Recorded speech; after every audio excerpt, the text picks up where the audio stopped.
crisp night in Philadelphia. As you look at downtown Philly, temperature 51 degrees. A few miles south, down Broad Street to Veterans Stadium. The end of an era. The 32nd season for the Eagles here.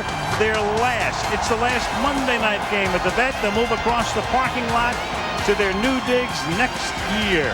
And out onto the field come the Eagles to meet their arch nemesis, the New York Giants, on Monday Night Football. Al Michaels, John Madden, Melissa Stark, welcome to Philadelphia.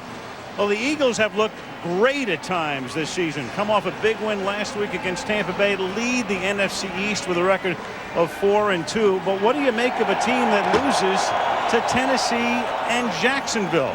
Still 4-2 on top in their division and facing the Giants. Huge game for the Giants tonight. They're 2 games back if they lose. They're tied with Philly. If they win, they come in with a mark of 3-3. They have been unbelievably inconsistent. And John, what do you make of a team that is scoring only 14.3 points per game, third worst in the league at this point? I think what you just said, Al, is inconsistent and generally inconsistent offensively.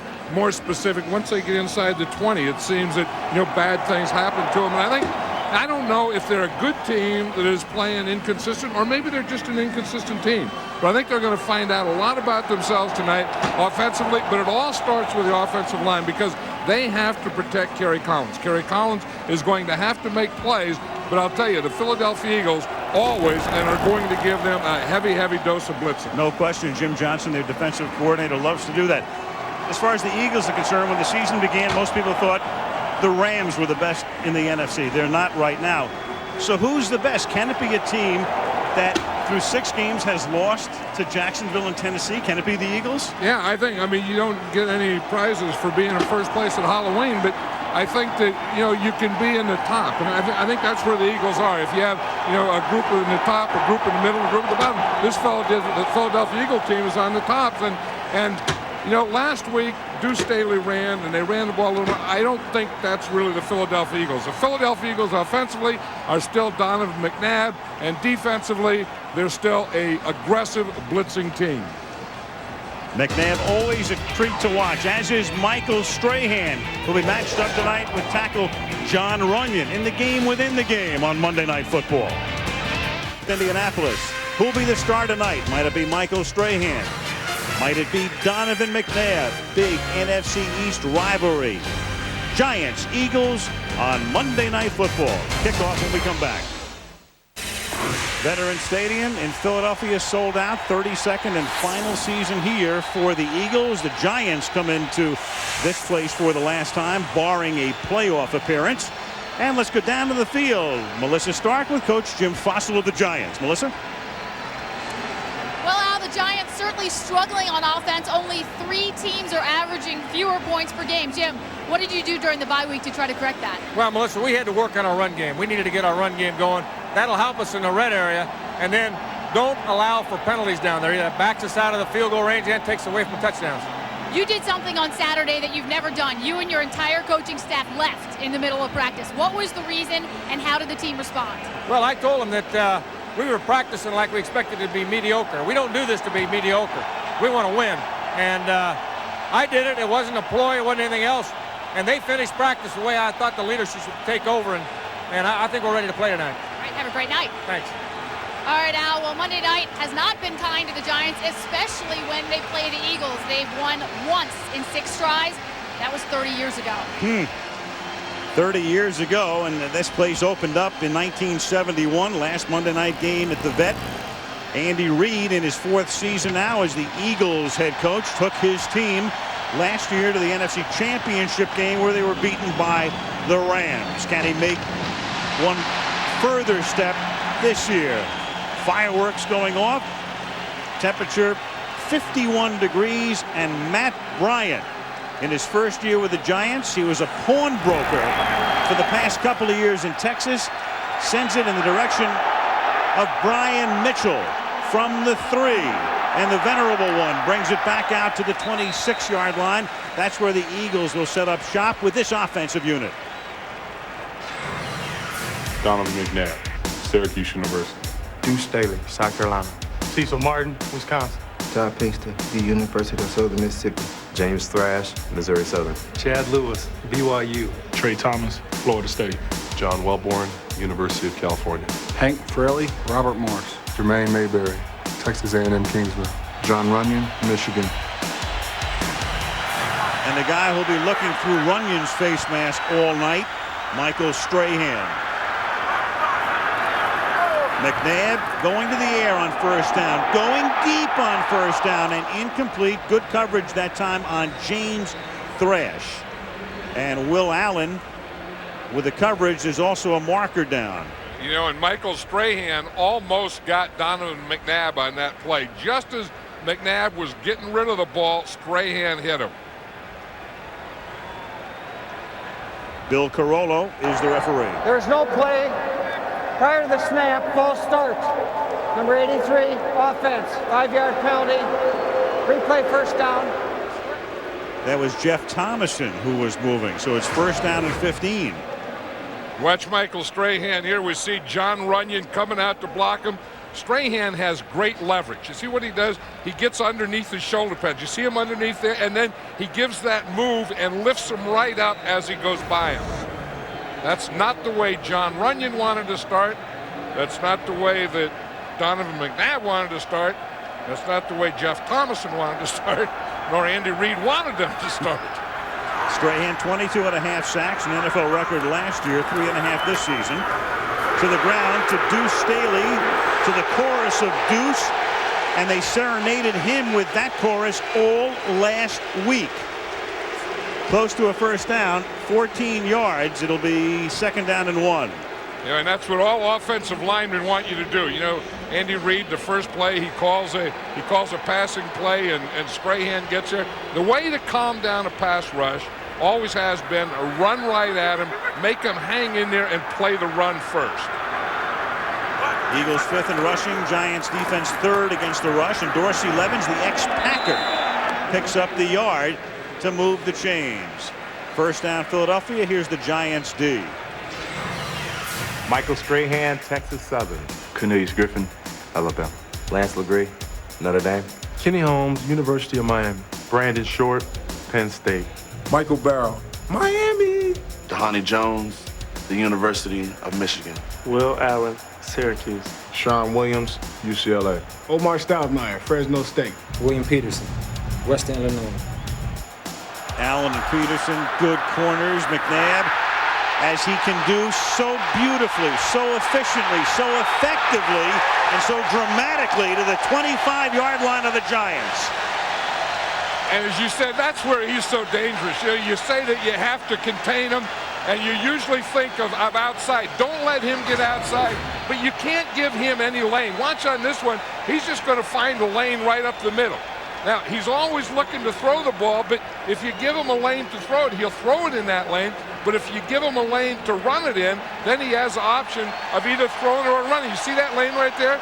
No one kept their lane assignments, and they gave a great big hole to Donovan McNabb. 38 yards, second longest run of his career, back to the ground, and Staley can't get on track. Hit in the backfield, first by Cornelius Griffin. It'll be second down and 10. Yeah, I think we have to mention right here that the Giants are playing without Keith Hamilton, who tore his Achilles tendon in their last game. They had a bye last week. It was 2 weeks ago now, and every time that I ever saw the Giant defense play, you know, the line, when they dominated, it was always Michael Strahan and Keith Hamilton doing the dominating. Now they have Lance LeGree taking over for Hamilton. Johnny Lynn is the defensive coordinator, taking over for John Fox, who became the head coach of the Carolina Panthers.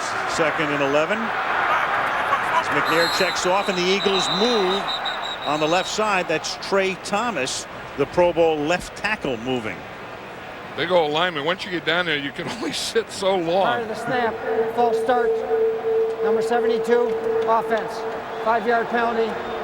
Second down. Didn't it seem like McNabb was up there for a long time, like he was going up and coming back, and old Trey Thomas was in that stance, and he said, I know, you know, my clock is about to go off, and I have to go here. I'm sure he was thinking to himself, you can't audible on me now. I've got to go. I've been up here long enough. We got to start playing some football here. Second down and 16, 3 minutes into the game. Opening drive of the game. And it is a screen that is nearly intercepted into the gut of Michael Strahan.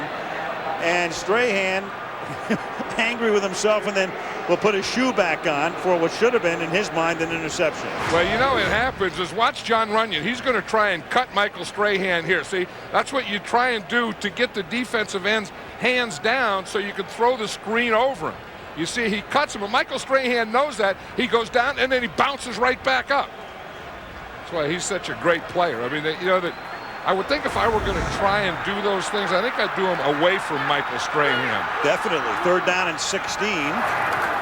Fake to Dorsey Levens. McNabb buys time.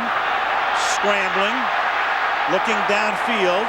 And then he'll just throw it away. So he throws it away, and that will set up a 50 or 51-yard field goal attempt for one of the best place kickers in the league, David Akers. Well, that's just, they've had enough of Michael Strahan, so they're going to keep their tight end, Chad Lewis, in there, and they're going to double team him, and then they're going to bootleg to that side, trying to find a lane to throw to the backside. There was no lane there. There was no one open, but they did double team Michael Strahan. David Akers has not missed a kick. He is 12 for 12, 50-yard attempt. And the left footer will miss. Started out as if it was going to be good, and then it just hung and came up short. So he misses for the first time this season, and the Giants get the ball at their own 33. Geez, Monday Night Football is being brought to you by Madden NFL 2003 from EA Sports. It's in the game. Dr. Pepper and your local Dr. Pepper bottler. Be you, nothing's better, Dr. Pepper. Mitsubishi Outlander. Prepare for what's down the road. Are you in? And Coors Light, the official beer sponsor of the NFL. Cold down easy. Aerial coverage provided by Southwest Airlines. Giants have it. Their first offensive play from their 40 to the 42 is a 2-yard run by Tiki Barber. Southwest Airlines providing that shot into Veterans Stadium, home of the Phillies and the Eagles in '71. Eagles move across the parking lot next year.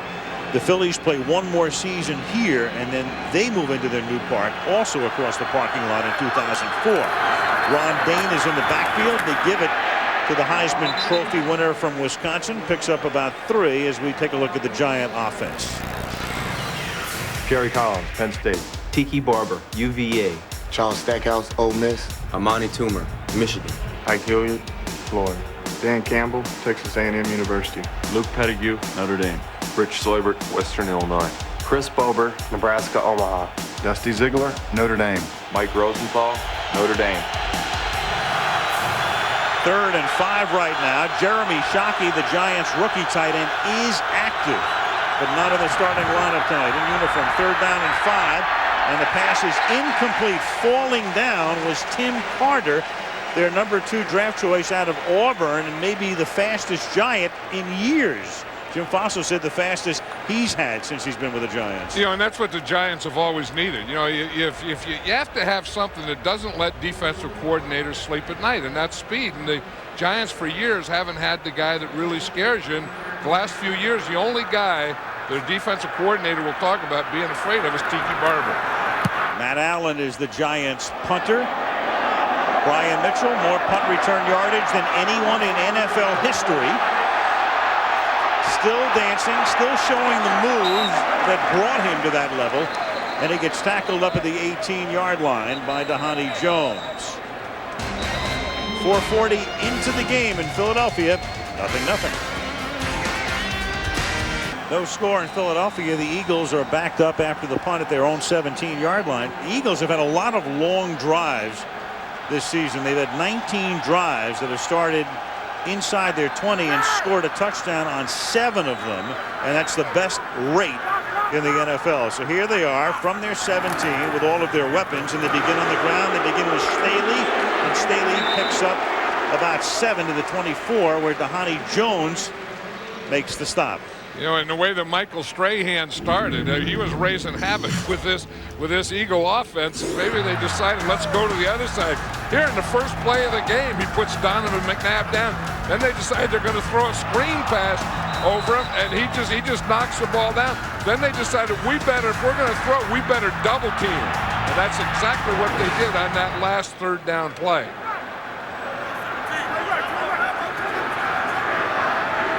Second and 3. They send Staley in motion. They pitch it back to Brian Westbrook, a rookie out of Villanova, picked in the 3rd round and picks up the first down. You know what they're doing now? They're running away from Michael Strahan. And then the other thing we're showing here, here's what they have to do, is they have to double him. If you put a tight end out there, then that widens him out. And that makes him take a wide route so that you can throw the 3-step drop. Now the 5-step drop, you keep the tight end to the outside, you keep your tackle Runyon to the inside, and you get this type of thing. That's what they did on the last series, and I think we're going to see more and more of that tonight. They'll never escape their attention. 1st and 10 from the 33-yard line, and Deuce Staley picks up a yard up to the 34. 2nd down for the Eagles, who come in after that win against Tampa. And then next week, the Philadelphia Eagles.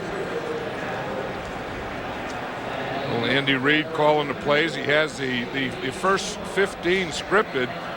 He says he's going to have more run. Usually he'll pass 60% of the time and run 40%. That's balanced to Andy Reid. He said in this game he wants to start off with a little more run. Eagles next week to Champaign, Illinois to take on the Bears, as that pass is incomplete, intended for the fullback Cecil Martin, with Dhani Jones, the linebacker, draped all over him. So 3rd down and 9. Donovan McNabb just redid his contract.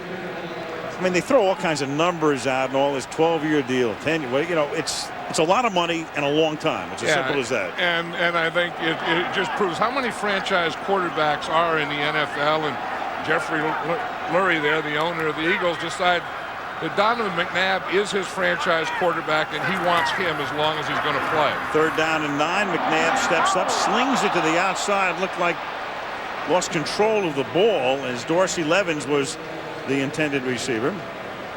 4th down. And that's exactly what happened. That ball did get away from him. Watch Michael Strahan here, and you can see John Runyon start on him. And then Dorsey Levens is going to come over and help right there at the end. In fact, on that one, it was Mayberry came over to right guard. Sean Landeta, who is about as old as dirt, kicking to Delvin Joyce, but still as effective as always, as the 40-year-old sends one to Joyce for the fair catch, and the Giants will get it back with 8:17 left in the opening period. Next week we go to Green Bay. The Packers had the bye week. Brett Favre is on the mend against the Dolphins. It is still anticipated by the Packers that Brett will play. Actually went down during the bye week to Mississippi. He's being treated at Southern Mississippi. Goes back to Green Bay tomorrow. They'll examine him, and we should see him Monday night. And yeah, I mean, if you know Brett Favre, there's no way that he's going to miss a game. 1st and 10 from the 20-yard line as Barber takes it to the outside and picks up just 1. And let's take a look at the Philly defense. Brandon Whiting, California. Corey Simon, Florida State. Darwin Walker, Tennessee. Hugh Douglas, Central State University. S. Barber, University of Richmond, VA. LeVon Kirkland, Clemson. Carlos Emmons, Arkansas State University. Troy Vincent, Wisconsin. Blaine Bishop, Old School. Brian Dawkins, Clemson. Bobby Taylor, Notre Dame. 2nd and 9. Halfway through the period, we still do not have a yard passing for either team.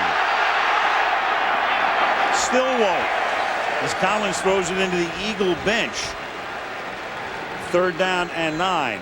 Collins has played against the Philadelphia Eagles through the years, and as you can see, John, has never had a pass intercepted in his games against Philadelphia, which includes 6 regular season and a postseason game.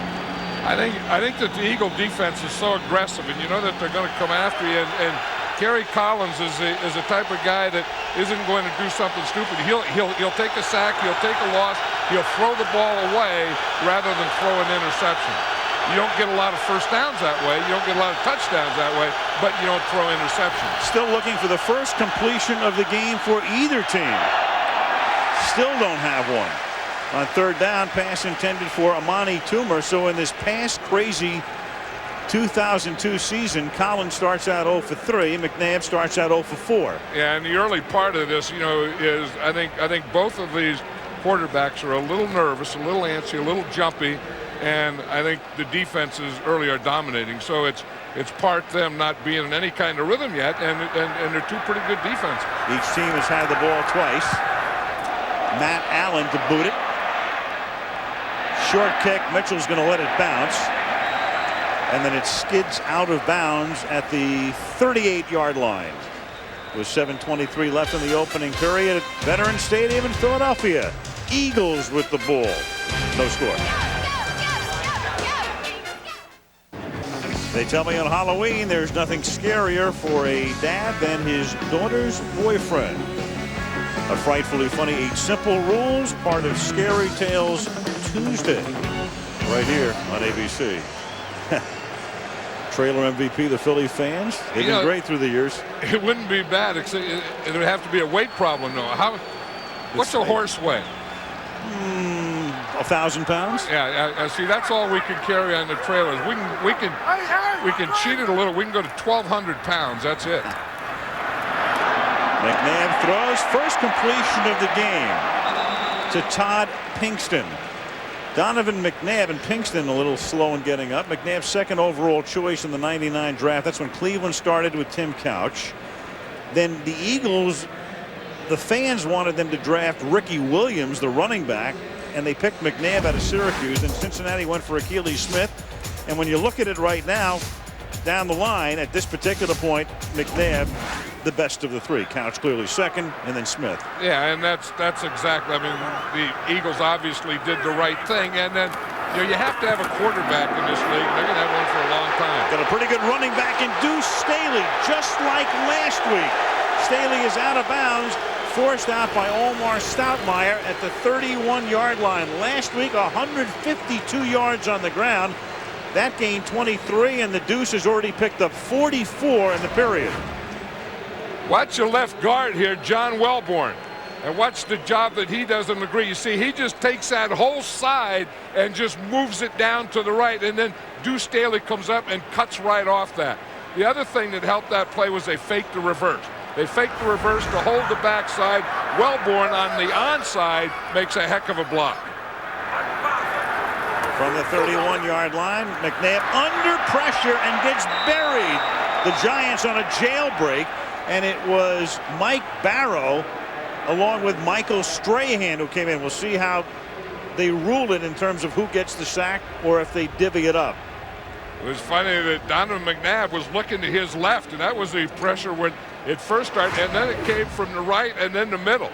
Watch him. He's going to come back here, fake the play pass, look to the left, and then he feels the pressure right up the middle and from his right. Said here's Strahan on John Runyon again. He just goes right around him, and then that along with Mike Barrow coming right up the middle. Each of them get a half sack, and now through the middle they hand the ball off to Brian Westbrook. Westbrook, a guy Andy Reid knew well because Andy follows college football. Westbrook played at Villanova here in town. He got to see some of his games. He said, I like this kid, and drafted him. Yeah, we talked about John Welborn on the last play. Watch center Hank Fraley and Jermaine Mayberry, the center and the right guard right here. You see that block right there? Fraley, the center, stays with hit guy, the old body on body, hat on hat type of deal, and Westbrook runs right by them both. 3rd down and 5 now from the New York 26. Toss it back to Levens. And the longtime Packer with his shoulder may have picked up the first, but they're going to spot it just a little bit shy as Kenny Holmes stops him there, just shy of the marker at the 21-yard line. For years they never pulled the center. You always pulled your guards. Once in a while you'd pull a tackle. That time old Hank Fraley was out there pulling. They pulled both Welborn, the left guard, and the center, to lead out there. Watch this. This has to be a sight as you see these guys pull out to this side. Watch the snap, and then you see the pull. See, watch old Jiggles coming there. Jiggle, jiggle, jiggle, jiggle, and he gets here just a little late. Well, he did. Actually, they spotted it close to the 20. They gave him a great spot, and he picks up a first down. Just outside the 20-yard line, and that pass is caught on the far sideline by James Thrash, who picked up about 8 to the 13-yard line. So Levens got a great spot to move the chains. And Andy Reid just called a play where McNabb could move. You look in there, on his first 15 plays, he had 9 runs that got 107 yards out of it. He had 6 passes, and he said he was going to do that. He said in his first 15 it was heavy run to see what was going on there, and he looks like there's something pretty good going on there. Although Andy does have a tough time staying with the run. Only 1 completion, though, in those first 15 plays. Staley to the outside again. It's taken down at about the 11-yard line. 3rd and short upcoming. Frank Ferreira, the end, making the tackle for the Giants. Deuce Staley was saying last week after he gained 150 yards that he thinks they ought to do that more often, and that more of it can go on their shoulders and the offensive line, the running backs, and take some off of Donovan McNabb. He said then he won't have to play so hard he throws up during those games. That's his goal is to play hard enough and run well enough that McNabb doesn't throw up during the game. Where was it that Donovan threw up in, was it Jacksonville? Yeah, at the end of the game. It was in Jacksonville, yeah. I mean, that was just, he plays so hard, and he has, what's that thing back there? I think Andy Reid he said he has a uvula that is a little shaky, and he tends to throw up a little quicker than most. 2 nice spots here for the Eagles on this drive, and that's a first down. Ty goes to the runner there. If the nose of the ball touches the stick, first down. I like what the Eagles are doing now. As you said, they were able to to run the ball, to get some things going. They only completed 1 pass, but now that they have the running game going, it's going to be easier to get to the passing. And they love to pass in the red zone. This is where Andy Reid loves to pass. Well, in the empty backfield, it's either going to be a McNabb run or a pass. The pass looked like it might have been tipped and then almost intercepted, intended for Thrash, and Will Allen almost came up with the ball at the 2-yard line. Andy Reid in this situation loves to throw on first down. He said of all the situations you have in football, inside the red zone, which is inside the 20, on first down is the best throwing down that you have.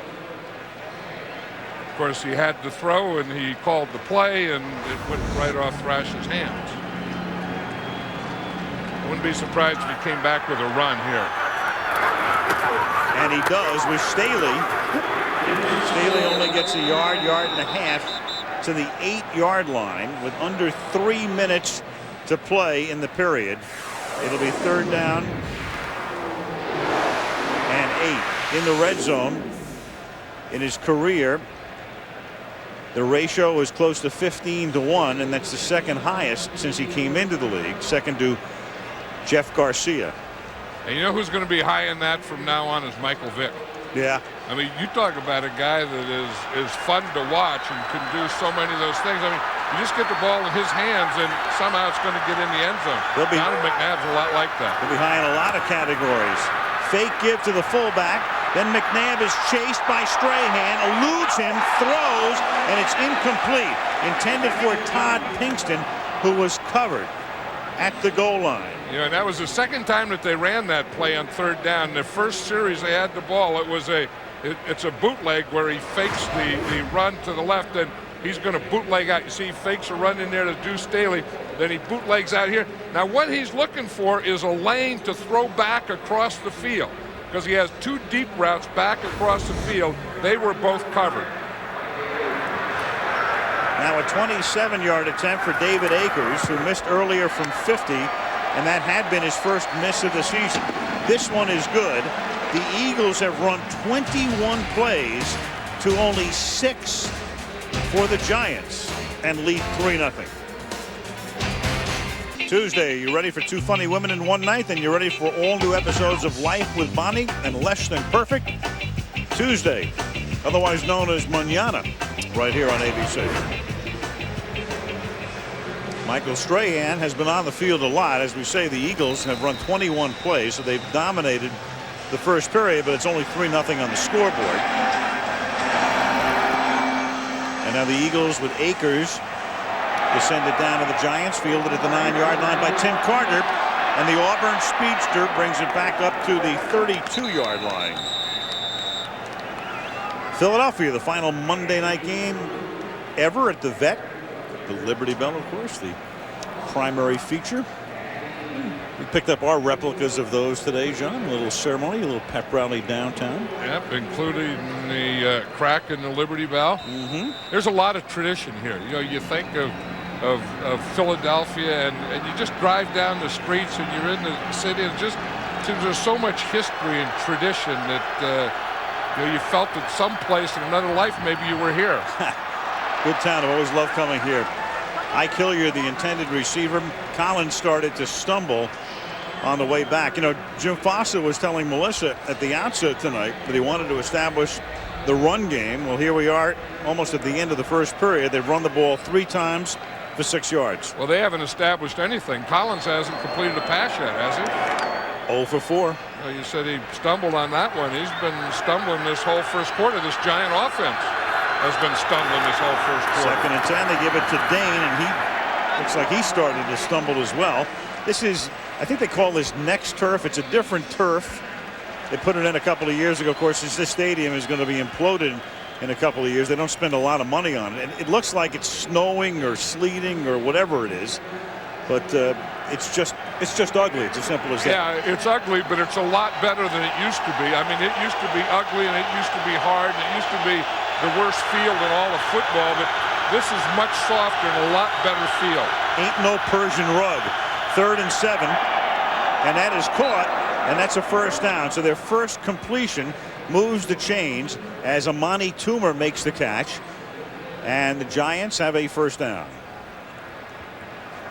Yeah, and I think Amani Toomer on that play slipped. He's the outside guy up here, the flanker, and he's going to come down and run a slant right there. And just as he caught the ball, it looked like his feet just slid out. I know the Giants came here and had a walkthrough or a practice yesterday, and the big reason was to decide what footwear to wear. From the 43, Collins guns it over the middle and hits Jeremy Shockey, the tight end, who missed last week's game with a toe injury. Came out of the Dallas game early with that injury, and he's been, of course, a source this week of controversy. Talked about the Eagles secondary not being very good, and so he's greeted by some boos. And also Bill Carollo now gets together with the back judge with a flag down. And the thing that the Giants did on that play is they had a blitz coming from their right, and they picked it up. It's going to go against the Giants, but that's going to be a big test. Is if you can keep guys in, if you can pick up their blitz, then the Eagles won't blitz as much. Unsportsmanlike conduct, taunting.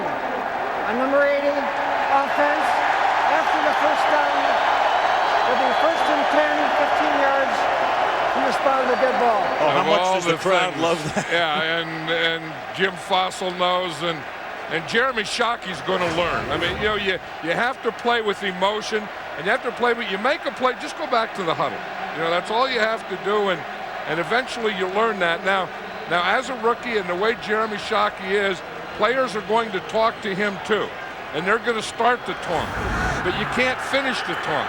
Now that didn't look like a real bad taunt. No, but we've seen more verbal taunts this year than ever before. This call as Barber takes off, chased by Taylor, and then forced out of bounds by Blaine Bishop. So there's the running game getting established with Tiki Barber springing loose for 31. You know, and that's the thing that the Giants practiced on this week, is they thought, Jim Fossil thought that you could start the run to the right and there would be a cutback lane back here on this left side. In fact, we have that, you know, 7 days, whatever, or 7 days a week. To Monday, 7 days to Monday, yeah. And during that, they practiced on this play, and Jim Fossil told Tiki Barber, I think when we start to the right, I think there will be a cutback there. Giants' longest rush of the year, 31 yards. End of the period. Eagles on top by 3, and Monday Night Football returns after this message and a word from our ABC stations. Coverage provided by Southwest Airlines over South Philadelphia. Veterans Stadium. Capacity more than 60,000. Downtown Philadelphia, a few miles to the north up Broad Street. Temperature in the upper 40s right now. The Eagles, with a great running game in the first quarter, have become the first team in the league this season to rush for 100 or more yards in the first quarter. And here we are at the end of week 8. And the Giants are in that area that they were worried about. You know, they're right there at the 20-yard line, which is the start of the red zone, and being inconsistent in this area. Jim Fossa wanting to run more here. Starts with a run. Barber turns the corner, picks up a couple, forced out by the cornerback Troy Vincent. Makes the acquaintance of somebody in the front row. Gain of 2. And I'm sure someone in the front row had something to say to him. You know, but that's the thing with the Giants is, you know, you talk to any defensive coordinator, and you know, like Jim Johnson, the defensive coordinator of the Eagles, will talk about the Giants. Said the one guy we worry about, the one guy that we can't let beat us is Tiki Barber, and he's the one guy on the Giants that plays all the time that has speed. 2nd down and 8. Collins, low throw, nice catch. Good catch by Charles Stackhouse, the rookie fullback from Mississippi, stopping, reaching down, but a flag is down. It's against the Eagles, and that's going to be an automatic 1st down.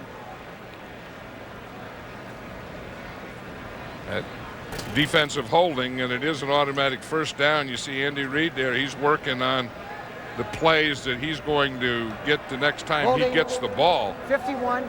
Defense, 5-yard penalty from the previous spot. 1st down. Carlos Emmons. Eagles with a great running game. There it is, 116 rushing yards and only 6 yards through the air. Go figure that.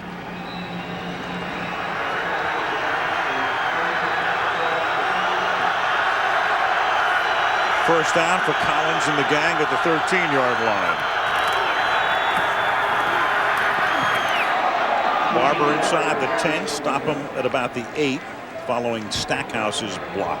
You know, as I've watched the Giants over the years, I've thought that, you know, when they've had problems in the red zone, I think one of the reasons is they take Tiki Barber out, or Tiki Barber runs a couple of plays and takes himself out, you know, on a long run. I think that you know, you think, well, Ron Dayne, you get inside the 20 goal line, you get your big running back in there. I don't think so. I think you keep Tiki Barber in there until you score a touchdown from the red zone all the way through the goal line. Keeps him in here, offset on 2nd down and 6 from the 9. Give it to him on an inside handoff, and the play is broken up very nicely by Corey Simon, the defensive tackle, to trip him up at about the 7. Corey Simon makes that saving play too. I mean, that's the thing, that there was a little delay, a little draw play in there, and the thing that you're always trying to stop is penetration. And you see Corey Simon get the penetration, push his blocker back, and then come off the block. Now, if you're going to be consistent in the red zone in making touchdowns, 3rd down has to be a big down. You have to make a play here. 3rd down and 5. They split Shockey to the right. That's Shockey motioning as he comes to the inside, and the pass is a quick flip to Dixon that's too low. 4th down, covered by Taylor, and the Giants will have to settle for a field goal attempt. What they tried to do is spread everyone out and then just get that quick slant. Here you see Ron Dixon coming in the slant, and the ball was not only thrown low, but it was thrown behind him. I mean, there was no chance at anyone catching that, including the defender, who was Bobby Taylor. Matt Bryant played at Baylor. He was a pawnbroker. Then Owen Potchman got hurt. He got the job. Hasn't missed all season. Still hasn't. 26-yarder is good. He is 11 for 11 as they work on Shockey's toe, but the Giants have tied it early in the 2nd quarter in Philadelphia.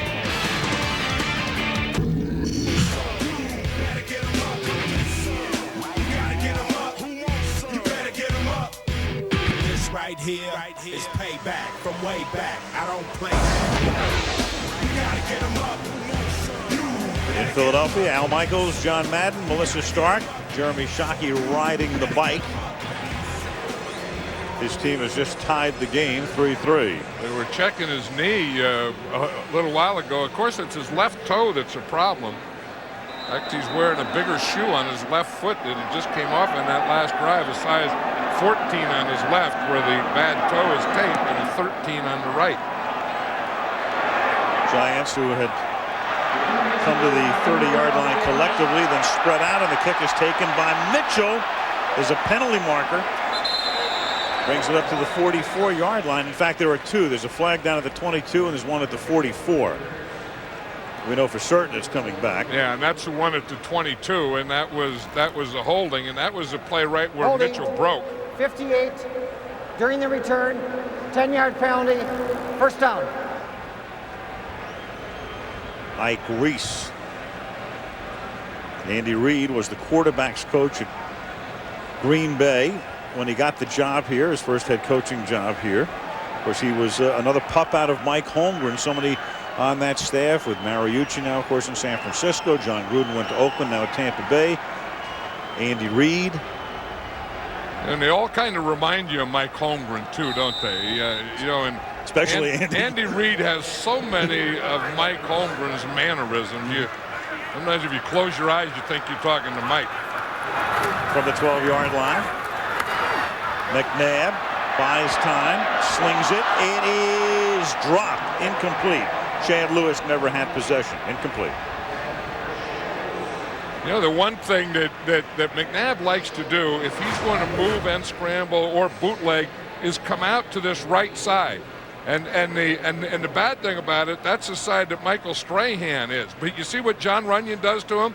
He gets him there, and then he gets moved, and then he goes down and he kicks him with that left foot. But that's a move that Michael Strahan, in fact, Jon Runyan says the only guy that made that move on him other than Strahan was Reggie White. Holmes was getting face masked on that play as well. That pass intended for Thrash is incomplete. And Michael Strahan had back spasms. He was bothered with back spasms in the Giants' last game against Atlanta 15 days ago.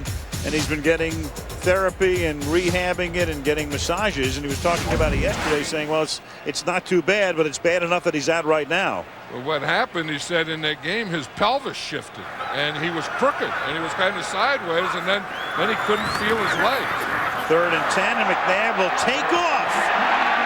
And Donovan up to the 24-yard line.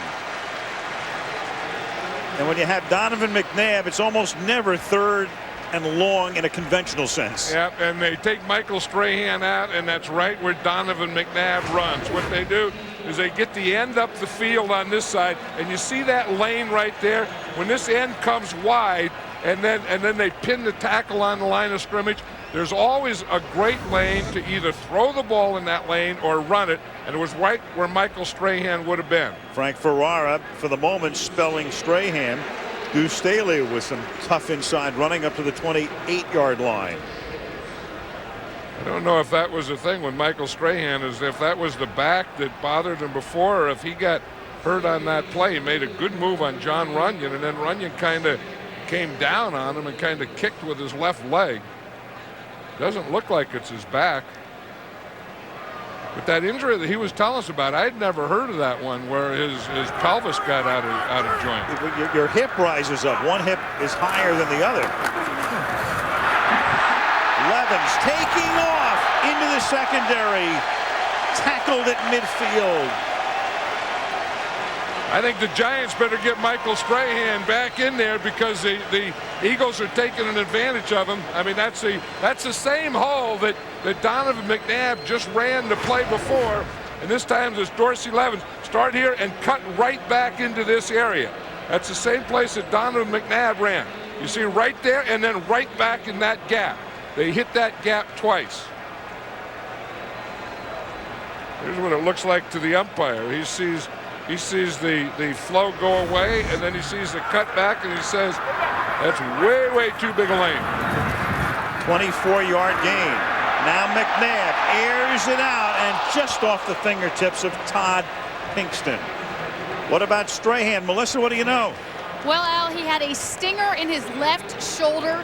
The trainers massaged it out, and obviously he returned to the game. And also we have an injury update on Jeremy Shockey. They were checking out his knee, as you said. They said that's fine, that he will return. What's clearly bothering him, though, is that sprained left big toe. I talked to him before the game, and he said it is hurting. I don't know how long I'll be able to play.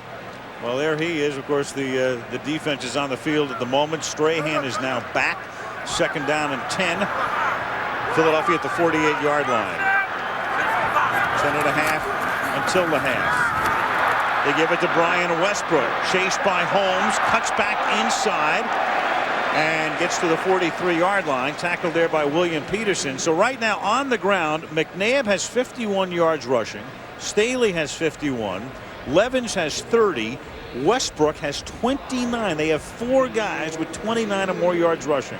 You know, and that's a good start for the Eagles, because what that means is, you know, once they get you doing that, then they get you playing run, they get you staying at home, you know, taking those cutback gaps away and doing all those things.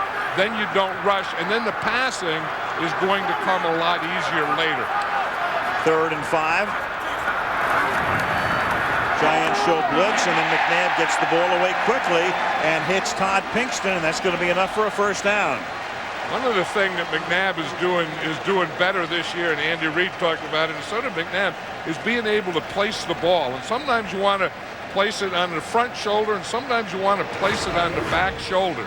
Now watch on this pattern here.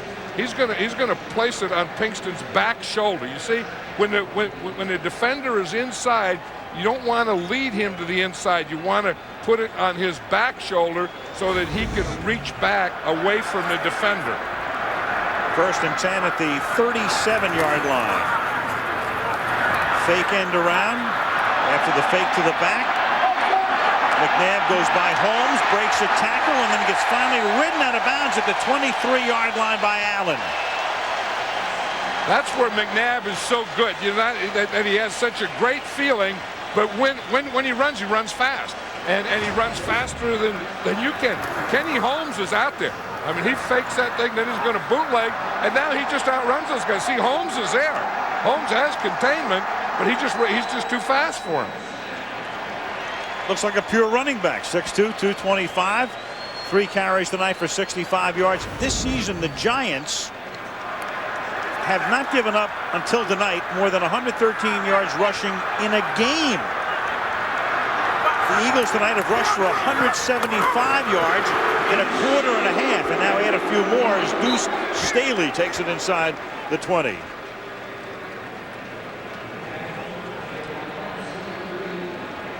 You know, we were talking about you know, Jim Fossil and what he was saying and telling his team during practice. The other thing that he says is we have to contain McNabb. Well, every team comes in like they have to contain McNabb. And you know, that play, I mean, it wasn't bad, but he just outruns him. I mean, he's just too fast for him. 2nd and 5 from the 19-yard line. Here is Levens to the 16-yard line. Here's what Jim Fossil had to say about what John was just talking about. We got to contain him. All right? Don't let him out of the pocket. We better keep him in the pocket. If we don't keep him in the pocket, it's going to be a long night. You know, that old thing of knowing what you have to do and doing what you have to do are 2 totally different things, aren't they? How could he have figured that this was going to happen? At this point, the Eagles would have 182 yards on the ground and 12 in the air. 3rd and 3. Strahan can't sack him. And Donovan looking for the chain and may have picked it up. He just looks like a kid out there playing, doesn't he? I mean, this is when you get control of a game, when you can do these kinds of things. And as you said, Al, I think that running has started it all. I mean, running has made this Giant defense get back in their heels. It made them, you know, kind of play their gaps. And now McNabb can just kind of have their way. And again, you know, we talk about how fast he is, but he's also very strong. You don't tackle him with an arm. The most exciting plays, I think, John, have always been street plays. It's just a street play right there. And a street play, and a guy smiling and having fun. And that last little kick dip thing that he made there, he just looked like that's something he'd do in the street, you know, before you hit the gutter. Going to measure as they have to bring the chains all the way across the field. Line of scrimmage is going to be the 13. He's got it. Yeah, well, he knew he had it. I mean, that little move, he was looking right at the marker out there, and he knew where he had to go, and he just kind of jumped it right to that point. Cornelius Griffin is getting the attention there. Remember, they were already minus Keith Hamilton for the season. Matt Mitrione has to come in now to replace him. Of course, Strahan has been out of the game for a few plays. He's back in. There's Matt. I tell you, the Eagles are doing a lot of damage running-wise in the middle and that left side. Now to the right side. Saley does 4 more yards worth of damage, taking it to the 9-yard line. You see John Runyon there, right there at the end, coming on that pile. That's the thing that the officials are looking out for this year, and they had kind of gotten into football quite a bit, and they tried to get away from it. But John Runyon, number 69, is an aggressive guy. I mean, he is going to battle you, and he is going to fight you. And he said they don't blow the whistle anymore, so you can't play until the whistle blows. So he was just out of that pit. He buried someone on his way down, too. 2nd and 6. This is the 14th play on this drive that started back at their own 12-yard line. McNabb is going to throw that one away. Everybody's covered. Pressure was on. 3rd down. And that time they did double Michael Strahan. I mean, the Giants' coverage has really been good. I mean, there hasn't been a lot of guys open, but that time was Dorsey Levens. They came over, and they're just looking for Michael Strahan. I mean, they are going to say, okay, you started out being pretty good. Here, Runyon hits him. What Dorsey Levens does to him. Strahan is working there on Runyon, and he comes and he gives him one of those rib shots. Griffin is back in the game. 3rd down and 6 at the 9-yard line. 4-man rush. And McNabb goes down in the grasp of Kenny Holmes, who says enough's enough. Yeah, that's the thing. They finally got in their lanes. They didn't give him that big lane, and Kenny Holmes helped it by not getting up the field. The ends on both sides had been getting up the field and too wide and giving him that gap. McNabb thought he was going to get that gap, and it wasn't there. David Akers 1 for 2 tonight. Made the short one, missed the long one. Contact up front. This would have been a 31-yard attempt. Now it'll be 36 yards. False start, 74, offense. 5-yard penalty, 4th down. Doug Brzezinski moving. So here are the Eagles. I mean, amazingly, this is a team that has rushed for 189 yards in less than 25 minutes and doesn't have a touchdown. And that's the thing that really frustrates a coach. As you look and we've been doing all this, we're running the ball, we're doing all these things, and until this point right here, we have 3 points. 3 points now, looking to take the lead again. 36-yard attempt. Right down Broad Street. 5:23 to the half. 6-3 Philadelphia, but they've been dominant. College football Saturday. Oklahoma 2nd in the polls, but 1st in the BCS standings, taking on Colorado. Minnesota, Ohio State, Georgia Tech, NC State, and Arizona State against Washington State. That's the action Saturday, 3:30 Eastern, noon Pacific, right here on the American Broadcasting Company. Tim Carter is back. Delvin Joyce as well. Akers sending it skyward into the South Philly night. Dropped again, and then Carter can't show any of his speed. It's all he can do to just come up with a football and repossess it.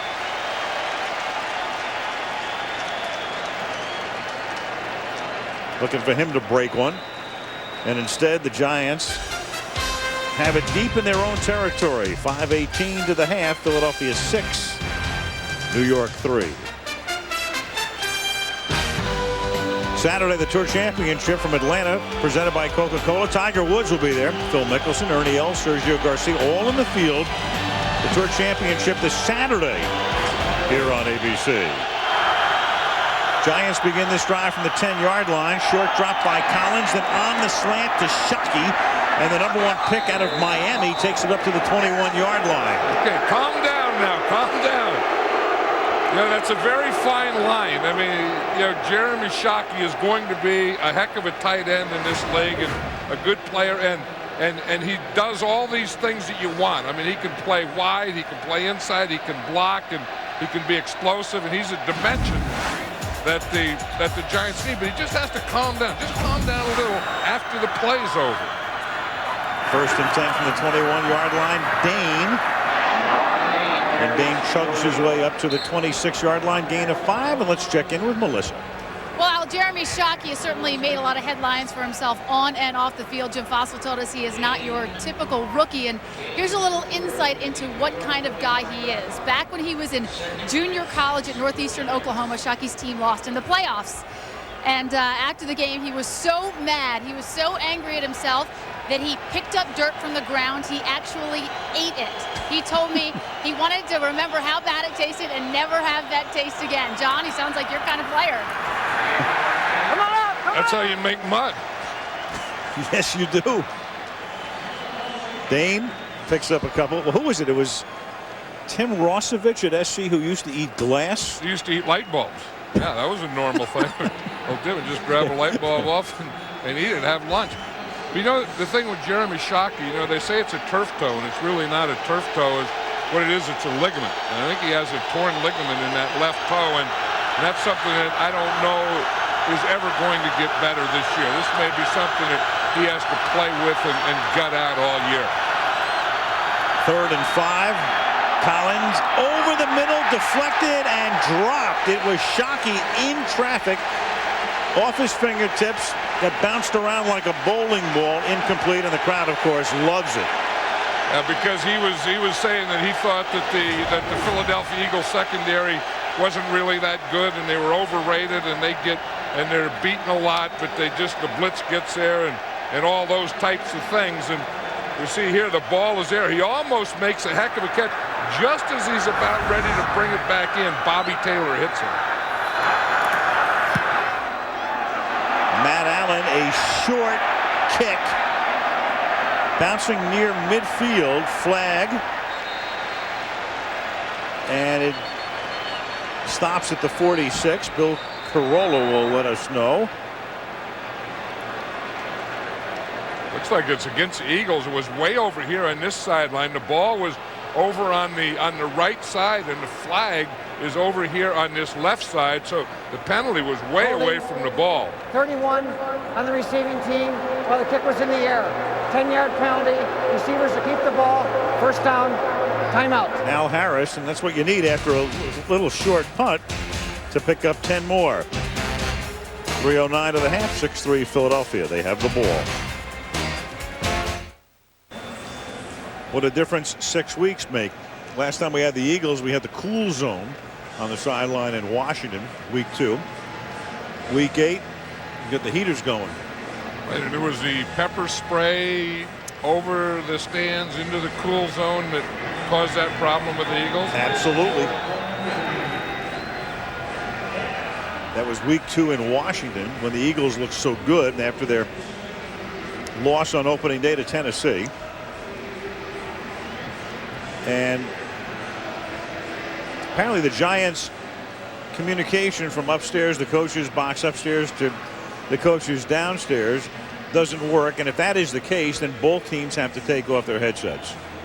That's what they're talking to Jim Fossil about now. The question comes up, though, when this happens, you have communication between the box up here and the sideline, and then you also have communication between the coach and the quarterback.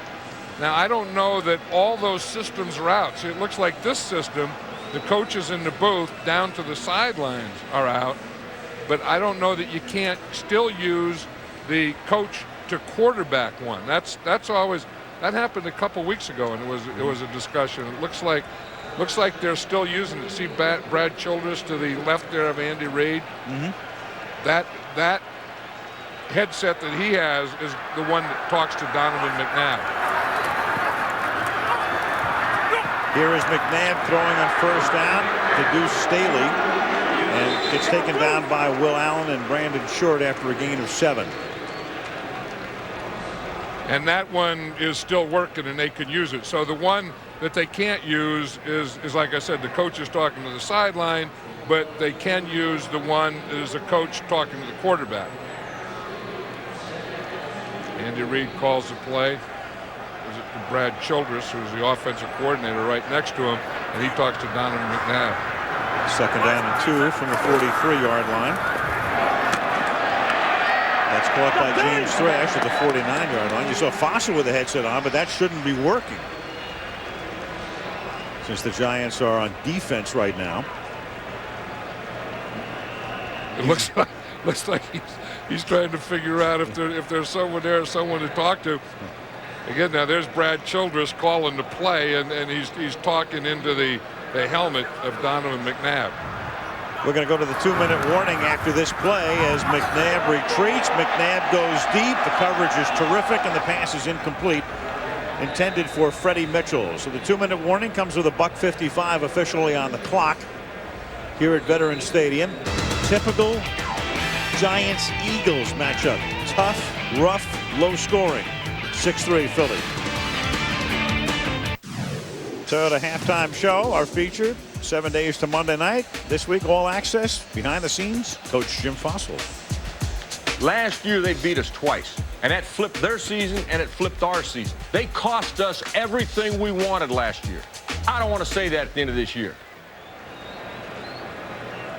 He was right, too. You know, and of all the years and all the Eagle-Giant games that I've seen and been a part of, this is just a typical game, and you just said it. I mean, you know, they're tough, they're hard hitting, they're close, they're low scoring, they're defensive battles, crisp tackling, all those kinds of things. And you know, players change, coaches change, but these two teams always seem to play the same type of game. They do, except in this one, the one difference is the Eagles have controlled the ball. They've run twice as many plays. They've had the ball twice as long, more than twice as long, and yet they're only up by 3, and that is incomplete. Sean Williams with the coverage on the play, intended for Antonio Freeman, another ex-Packer. Yeah. I think these two corners are doing a great job. I think the two Wills, Will Allen, Will Peterson, because there really hasn't been a lot open, especially to the wide receivers downfield. I mean, you see out here that they're just blanketing, and they're just all over the receivers of the Eagles, and I think that's been. I mean, the Eagles have been able to run, they've been able to get a few things, but I think the coverage of the Giants secondary has been excellent. Blitz 3rd and 10. McNabb is 5 out of 17, and he slings it off to Deuce Staley. He's chased by Stoutmeyer and is out of bounds at the 21-yard line. What a play by McNabb to avoid the sack, run up, and still remain behind the line of scrimmage. It was close when he flipped the pass away. And he kind of threw that one sidearm, and again, you can't give him a lane anywhere. And you're going to see him come back here. There's a blitz, and he's going to find that crease there. You see right there, he finds the crease. Of course, the strength gets him through the crease. Then his awareness gets him the ball and gets it to Deuce Staley. At the 23-yard line. Timeout is taken defensively by the Giants. How close McNabb was to the line of scrimmage. The line of scrimmage was the 48-yard line. It looked like he did get it away just before he crossed the line of scrimmage. Yeah, right, and it goes back to the ball again. It's where the ball was when it left his hand. I think it was, as you said, just before he got to the line of scrimmage. But there's no review upstairs. It's not challengeable inside 2 minutes, as the pass is thrown into the poor guy with the marker. Oof, that hurt. Yeah, but that's what he can do. I mean, you know, throw to the poor guy with the marker, because once you get outside the tackle box, you can throw the ball away. The poor guy with the marker's saying, "Hi, I'm okay." But Seal, ooh, good. I'll tell you, guys with markers aren't used to the ball, with a ball coming at him with that velocity. In fact, it looked like he put that thing up to protect himself, didn't he? He did. It's a shield. You aren't going to hit me. I heard that sound. I thought for a minute, oh, no. 2nd and 10. And it was Deuce Staley picking up a couple to the 20, tackled by Brandon Short. And we talk about how the red zone, and Andy Reid is the head coach and obviously the play caller. And he always likes to get down in the red zone and throw on 1st down, then come back and run on 2nd down, but really hasn't been successful because he's been incomplete on 1st down, then 2nd and long. Then he comes back with the run, and then he hasn't, he still gets his 3rd and 6 or 7, which is a passing situation. 3rd and 7 right here. A minute to go in the half. Good protection Also good secondary work, and then Strahan finally tackles him at about the 18-yard line. And Michael says we'll take a timeout because we're going to conserve some time on the other side here after Akers' field goal attempt. You know, that was a heck of a play by Michael Strahan, because we've seen where Donovan McNabb has been outrunning defenders all day. Here we see the coverage downfield, and we see that there's nothing there, that they just have him plastered. But watch what Michael Strahan does. Is one thing, he's coming on an inside stunt, but he kept his chase, and then he had the speed to catch him and then tackle him in the open field. Now that, you don't see that a lot. That is one heck of a play. Didn't Michael Strahan have a shirt on his right arm earlier? Did he get that knocked off? He had that blue shirt underneath his left arm and right arm early in the game. Then he got the stinger. And then the stinger must have just taken that blue thing right off his whole arm.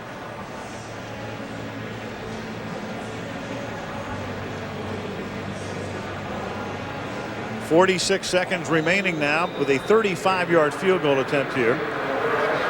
Akers attempting his 4th field goal of the half. Coy Detmer, the backup quarterback, to hold. And he's 3 for 4. So the Eagles tonight, 245 yards of offense in the half, yet they haven't gotten into the end zone. They've settled for 3 field goals, 9-3. Monday Night Football from Philadelphia is being brought to you by Southwest Airlines, proud sponsor of the NFL and official airline of Super Bowl 37. Pepsi Blue, a fusion of berries with a splash of cola. It's a blue thing. Ford, no boundaries. And Coors Light, the official beer sponsor of the NFL. Cold down easy. Delaware River in the foreground. Philadelphia. Final Monday night game ever at the Vet. One of the things you say, the Eagles, they move the ball and they only have 9 points. I remember we were playing the Super Bowl, the Minnesota Vikings, and we, went downfield and we got a field goal and went downfield and got another field goal. And I was really upset. We got to get in there. We got to score touchdowns. We can't have field. And Kenny Stabler came up to me and just patted me on the shoulder and said, "Don't worry, John, there's plenty more where those came from." And I think that's what Andy Reid has to be thinking. Or someone has to tell Andy Reid, if you can move the ball like that, don't worry about only having 9 points, because they could be plenty more where those came from. 2.5 times the offense, about the same ratio in terms of time of possession. Headsets are working again. That's quite a job strapping that thing around Andy. That's a 3-man job. They had 3 guys. They had 3 guys on that deal. Looks like you could bring planes in with that gear. Around the world in how many days? A few.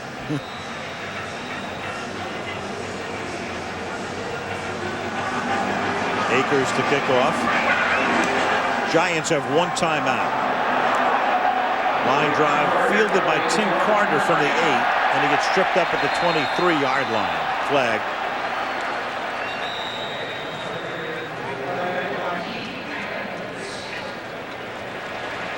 Against the Giants. Illegal block in the back. 83 on the return team. 10-yard penalty. First down. Marcellus Rivers.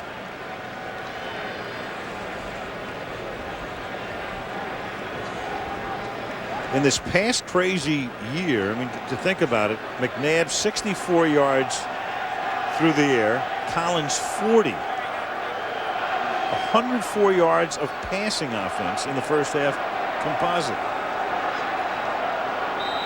I think that the Giants, we talk about, the Eagles being able to say there's plenty more where that came from. I think the Giants have to figure, geez, that, they did all that to us and we're only 6 points down. If we can get something going in the second half, we'll be in pretty good shape. 1st and 10 from the 11. They have 1 timeout. Give it to Barber. He's going to pick up the first down up to the 23-yard line. Bobby Taylor is looking over the sideline to see if they want him to call a timeout, but I think the fact that the Giants got a first down, that you don't want to call a timeout if you're the Eagles.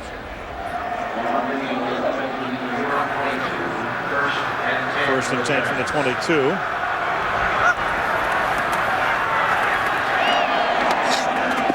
Barber, and the Giants in a posture right now where they're just happy to go in down by 6, taking no chances. Of course, if you're the Giants, the one thing that will be forever emblazoned in your psyche is what they did against Arizona just before the half about 3 weeks ago. Well, they just did it right there. I mean, you would think that they would it would just be happy to just go in, but they threw it out there. They threw a 3-yard out. Yep. And now they'll button it up. And they've done that before. Now they're going to kneel down. That makes a lot of sense. They had a pass intercepted, run back for a touchdown against Arizona before the half, and then the Cardinals wound up winning the game. A little pushy-shovey to end the first half here, but the teams will go to the locker room, none the worse for wear. And 4 field goals, 3 of them by the Eagles. All of the scoring, 9-3. Philadelphia coming up next, the Toyota halftime show. 7 days to Monday night with Jim Fossil when we return after this message from the NFL Network from our ABC stations. Philadelphia, Al Michaels, John Madden, Melissa Stark, 9-3. Philadelphia with the Giants to receive. Delvin Joyce and Tim Carter are back. David Akers sending it north to south. Delvin Joyce from the 11. And Joyce brings it out past the 40-yard line. Tackled at about the 44 by Michael Lewis. And let's check in with Melissa. Well, I talked to Jim Fossil at the half, and he said, we want to run the ball in the second half. We just have to stay patient. And I asked him about Jeremy Shockey's unsportsmanlike conduct penalty, remember, that he had in the first half. And he said, I went up to him, I said, listen, I know you're a competitive guy, but knock it off. We can't have that. Defensively, he said, we're getting out of our lanes. We have to stay disciplined. And he echoed John's sentiments. He said, listen, this is a flip of our first game last year on Monday night, so that gives him hope. Remember, the Eagles won that one. Well, they're very much in the game despite being dominated by Philadelphia in time of possession and in rushing as Tiki Barber gets taken down by Carlos Emmons. The numbers will reflect what Philadelphia has done. Well, that big thing is that 245 yards rushing. Look at the time of possession, over 20 minutes. 195 yards rushing. I mean, it seems like, they were able to move the ball up and down the field, but, again, they got down there and something would happen and they didn't get it in the end zone. And now the Giants have pretty good field position. And that's knocked down. Collins' pass knocked down by Emmons, but the Giants trying to do something with that field position created by that run back by Joyce. 3rd and 10. Yeah, 2 good plays in a row by Carlos Emmons there. First he made the tackle, then he knocked that one down. And this is, as you were just saying, that the Giants needed field position. They finally get good field position, and then they get stuffed on a run. They try and pass and get it knocked down right at the line of scrimmage. Collins is 4 of 11 for 44 yards. 3rd and 10. Eagles rush only 4, but that's enough. Collins throws it out of bounds. Intended for Amani Toomer. Hugh Douglas was putting on the backside pressure, and it's 4th down. Yeah, you're right. And Kerry Collins got hit by Hugh Douglas just as he threw that ball. Luke Pettigrew had done a pretty good job in the first half, I think, against Hugh Douglas. Here he is right here, and you're going to see him just start on a bull rush. He just knocks Pettigrew right to his knees and comes back and hits Kerry Collins right after he throws it. Classic bull rush. And it's dropped. It is dropped by Matt Allen, who's going to take off with it. And he's going to put his shoulder down and get a first down at the 42. So the Giants, who looked like they were going to have a disaster on their hands, all of a sudden get the biggest break of the night. Only a punter could do something like that. He takes the ball. It was a perfect snap. It was right in his hands, and then he just drops it right in front of him. And again, this artificial turf, it'll take a bounce for you. And it bounces right back up. If that were grass, that thing could have wobbled away from him, bounced right back up into his hands, and he could see that first down marker and get the first down. I don't know about lowering his shoulder. He'll be talking about that for a week or so. He'll be in the training room for a week. It was 4th and 10, and he got 13. So the Giants keep it from the 43-yard line. Collins, off his back foot, Barber drops it. He could probably feel and hear Emmons, and then there's a flag down. He had Dan Campbell. Campbell started in the backfield, and he ran through and then ran that. He had him wide open. There wasn't anyone within 10 yards of Campbell. Gary Collins was looking to his right. Campbell was on his left.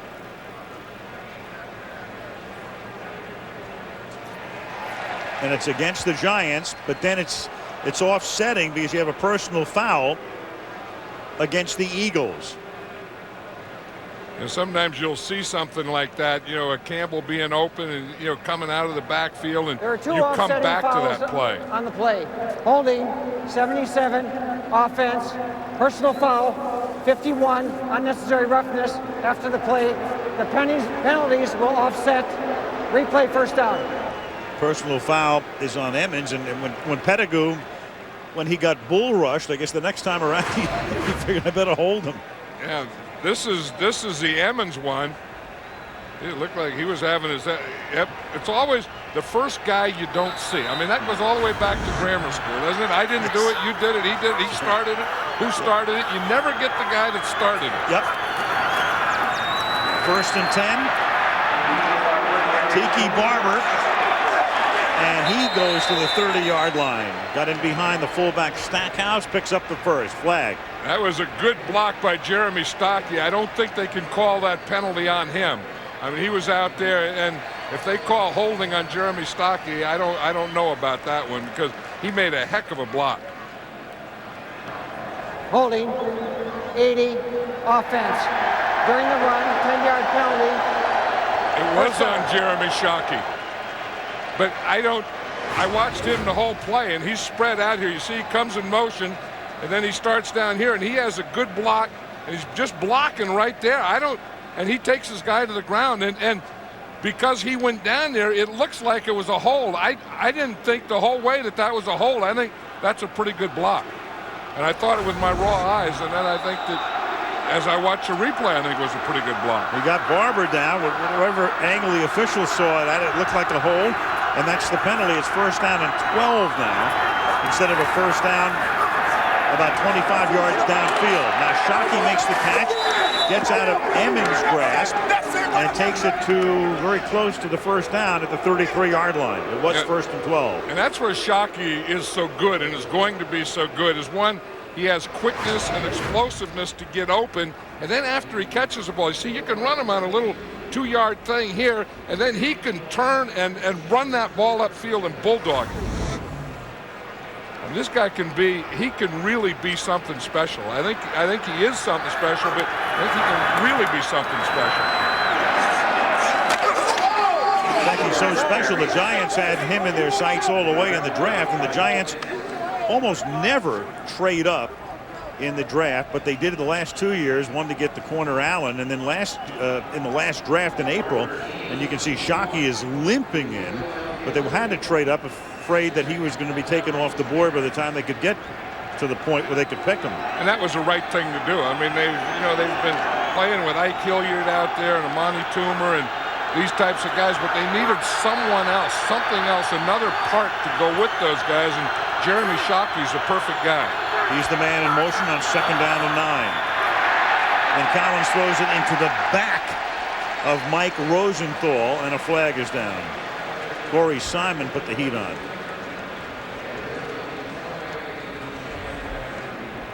Can't throw it to your tackle.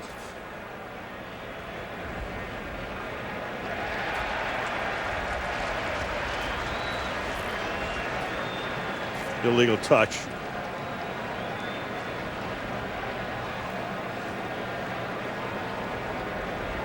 Question is, do they want the yardage or the down? It would be 3rd down. Looks like Andy Reid is saying we'll take the yardage. By an ineligible receiver on the offense, number 78.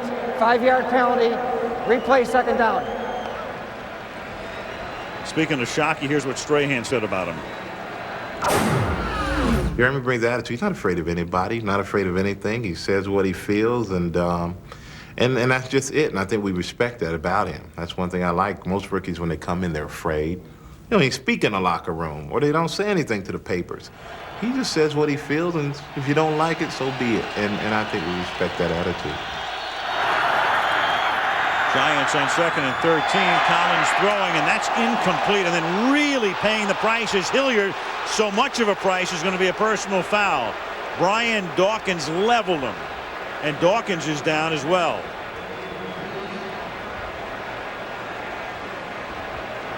and both training staffs come rushing out onto the field. Brian Dawkins, one of the real hitters in this league, and you see Hilliard coming in. The ball is out in front of him. There's no way he had a chance to catch that. That wasn't one of those helmet to helmet. That was helmet to chest. I think the thing, though, that gets Brian Dawkins is that he ducks his head down. You see, and you always want to look and be able to see what you hit. I don't know that Brian Dawkins saw what he was hitting. Yeah, that reminds me of that play with Leamon Evans in the Hall of Fame game, too, where he got his head down. The receiver, it'll be a 15-yard penalty from the previous spot and a first down. And that was one that ball was in a position that there was no way Hilliard was going to catch it. Hilliard up, but Dawkins still down. About 30 seconds into that commercial, Dawkins got up. Some anxious moments here until he got up and then walked over to the bench. He's very angry because he got the penalty on the play. Meanwhile, Hilliard goes back to the locker room. Here's the play again. The personal foul is on Dawkins. He's out of the game, and the Giants have a 1st and 10 now at the 21-yard line, and Michael Lewis, a rookie, replaces Dawkins. Collins goes to the air and throws a flutter ball right on the money to Amani Toomer at the 14-yard line. Melissa, what's the story on Hilliard? Well, Al, you saw him head into the locker room. He dislocated his right shoulder. They're doing x-rays in the locker room right now. We will keep you posted. So Hilliard is out. Dawkins comes back in, and he's the key man in the Philly defense. Talking to Kerry Collins yesterday, he says it's the first thing I look at when I come to the line of scrimmage. Where's Dawkins? Yeah, they have to know where Dawkins is because he's their best blitzer, their favorite blitzer, and even when he doesn't blitz, a blitz will come from his side. 2nd and 2, short drop, and Collins buys time. Slings it to the outside, wide open is the rookie Stackhouse, but he fumbles it into the end zone, and then it goes out of bounds for a touchback. He fumbled the ball at the 1-yard line, and when it rolls into the end zone and goes out of the end zone, it's a touchback. Kerry Collins made a heck of a play on that. He looked like Donovan McNabb. He scrambled a little, came off and gets it out to Stackhouse. But if you say, if he fumbles, if this ball goes out of bounds, then it would be the Giants' ball there. If it goes into the end zone, it's a touchback and comes out to the 20, and it's the Eagles' ball. Exactly. What Stackhouse here, he gets the ball, all he has to do is turn it up. He should have put it in his outside shoulder. See, he keeps the ball in his left hand. He should have switched the ball right after he catches it to his right hand. You see, he keeps it out there in the left, then he goes to take it out, and seeing that hit comes from that left side and knocks it out. Jim Fossil doesn't hesitate to challenge calls, but there's nothing to challenge right there. That was clear and evident, and Stackhouse just fumbled the ball out of bounds, in the end zone out of bounds, as Deuce Staley takes it to the 30. So what an ebb and flow on that series. I mean, here are the Giants forced to punt, and then Allen drops the snap and picks up a 1st down, and then you have a personal foul on Dawkins. Then you get inside the 5-yard line, and you fumble the ball away, and Philadelphia gets it back. Yeah, and that was a prime example of why when you're up against the sideline, you always put the ball in your outside arm, because then when you get hit, if you do lose it, it'll usually go right out of bounds. 2nd and 1, and McNabb, good fake throws. Then it's dropped after the 1st down is recorded by Todd Pinkston, and he recovers it at the 36-yard line. You know, one thing I've always felt that, you know, when you get two divisional rivals playing each other and they know each other so well, that it's a more conservative game. That you will not do things, you won't open up, because you remember, and a lot of times you're playing against ghosts. You know, you remember, I remember 4 years ago I tried to run that play and it got stuffed or we fumbled it. So you tighten down, and you play your most conservative games against your rivals. It's fascinating to hear you say that, as Deuce Staley picks up 2, having coached, John, in the AFC West, where if any division says, you know, forget about going conservative, they have through the years. I played a lot of ghosts, though. When I used to play ghosts, it was against Kansas City and their defense, their short yardage and goal line, because I remember, you know, Buck Buchanan and Willie Lanier, and there was nothing we could do in there inside and always worried about short yardage and goal line. You remember what they did 3 and 4 years ago, and you say we can't do it. I used to think we couldn't score in the goal line against them. Of course, you had your own ghost at tight end. Well, I had the ghost and a few other things to go with them. 2nd down and 8. And McNabb gets taken down by Short at the 38-yard line. That's where the Giants are doing a better job right now. Those lanes are still there for McNabb, but now the linebackers are closing them up once they start. You see, early in the game, when he would find one of these lanes, he was able to run all the way through it. Now he sees the lane. You see, he's going to see a lane right here, and he's going to take off in that lane, and then the linebacker comes right up and stuffs that lane. So that's probably an adjustment that they talked about at halftime. 3rd down 7 from the 38-yard line. McNabb throws, caught, and a little short of the 1st down is Cecil Martin, the fullback. Martin, who played his college ball at Wisconsin and blocked for Ron Dane for a couple of seasons, comes up short, 4th and 1. You know, Mike Barrow is spying on Donovan McNabb, and we talk about a spy, and you just see what he does. He just starts right here, and he's going to watch McNabb all the way. You see, as McNabb moves, he moves. He just watches everything that he does, and he shadows all his movements, and he's going to plug any lane that McNabb would have taken. Sean Landeta in his 18th season at age 40. Former Giant. Elvin Joyce on the run back, and he gets cleaned as he brings it back to the 25 by Keith Adams. I'll tell you, there's some hitting in this game. I mean, I watched the Eagles against the Bucs last week, and there was a lot of hitting in that game, and these Eagles have had 2 weeks of big-time hitting in a row. Season premiere of the NBA on ESPN Wednesday night. Washington, Toronto, of course, that means Michael Jordan.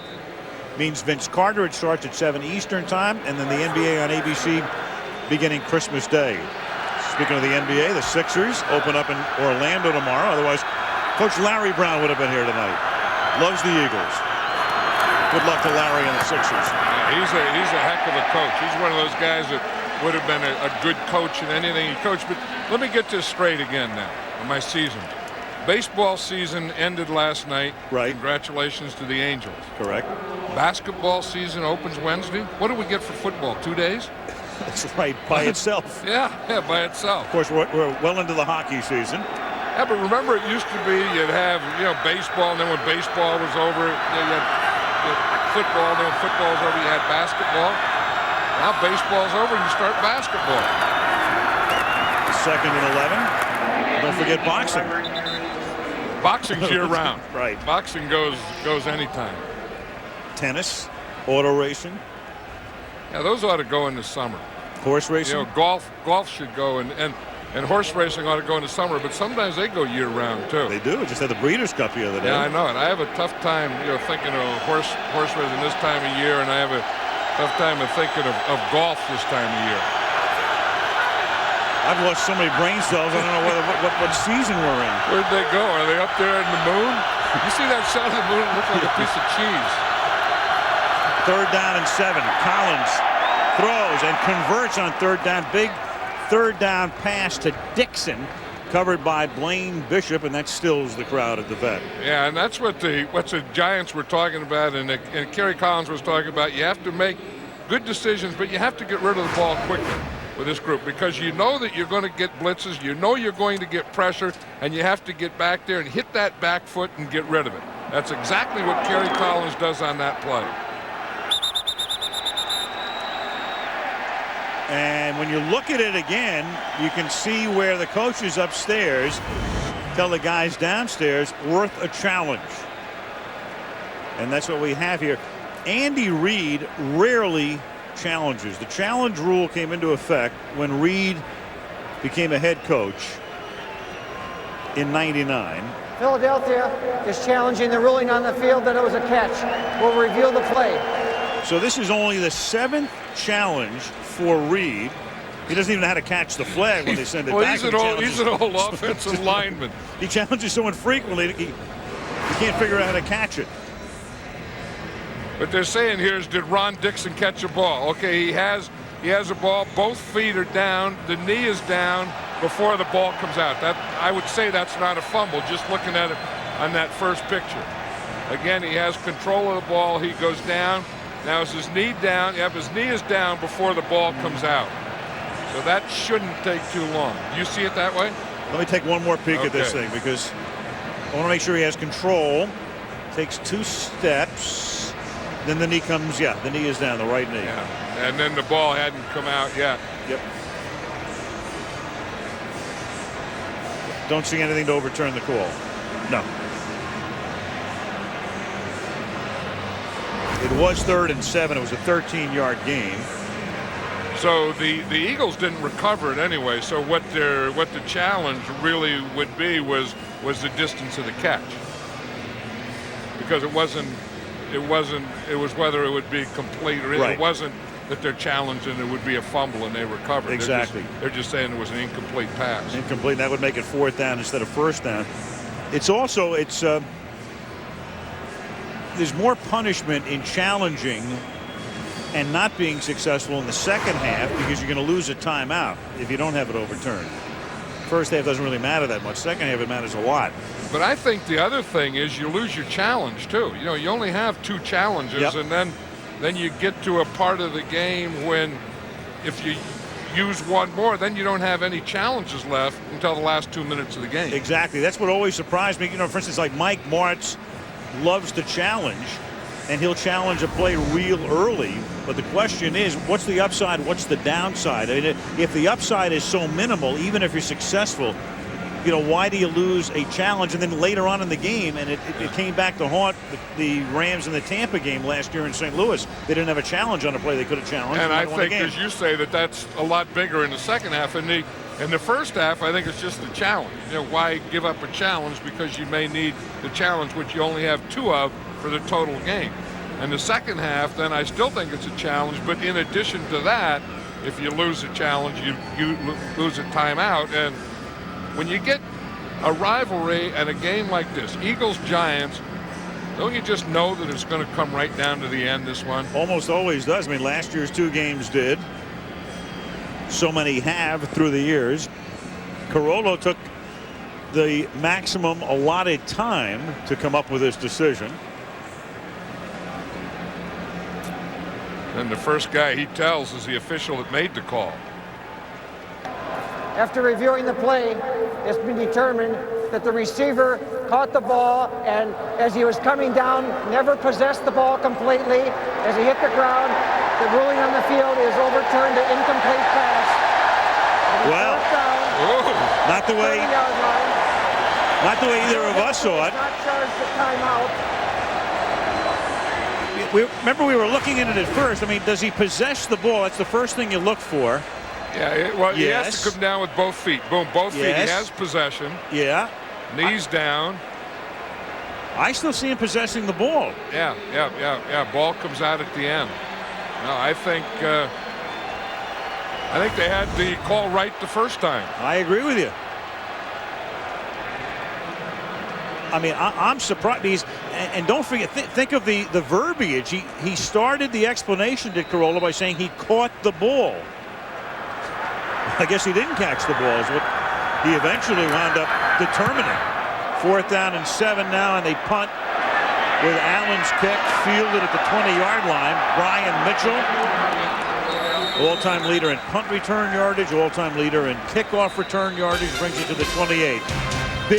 Big break for the Eagles. Halloween coming up. Jim Belushi on Tuesday night. That's tomorrow night. Show doing great. Good to see Jim visited us when the Bears were in Champaign 3 weeks ago. He hasn't brought them a whole heck of a lot of good luck, has he? No, he has not. 5 straight losses.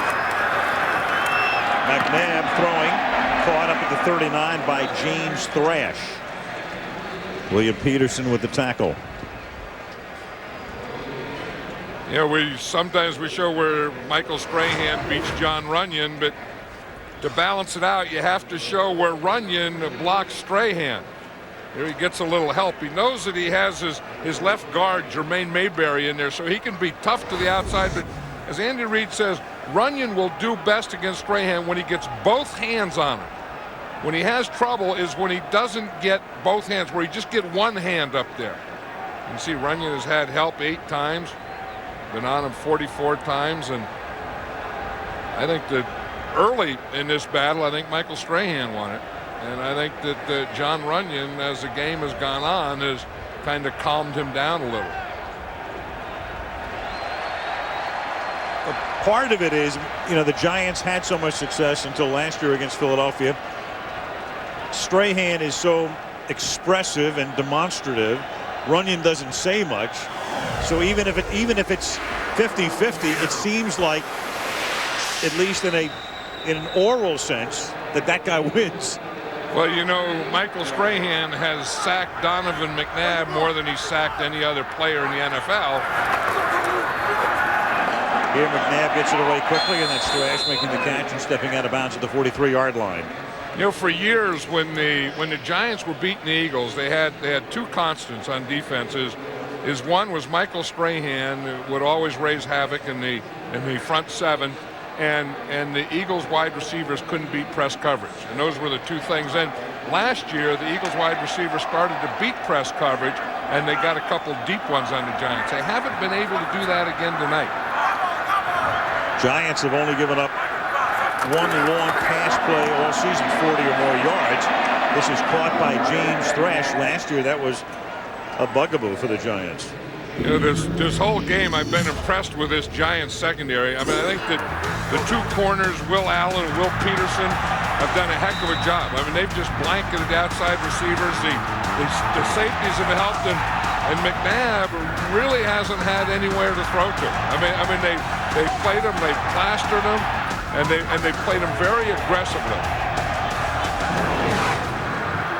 3rd and a short 2 from the 46. McNabb rolling under pressure. Flag is thrown, dumps it off, throws it out of bounds. Mike Barrow came crashing through, and then Brandon Short was the second guy, and you've got a hold against Philadelphia. That's the thing. I think they know this, that McNabb, when he bootlegs or when he runs, is going to get flushed out to the right side, his right, so they're bringing their blitzes and putting the pressure on the left. Offense. That penalty is declined. Result of the play, 4th down. Cecil Martin. Now, what I'm talking about is the left side of the defense or the right side of the offense. You see, they bring pressure out here, and you see who Cecil Martin got the penalty on. He was assigned to block Michael Strahan, so he went in and tackled him. But they're bringing pressure from McNabb's right side.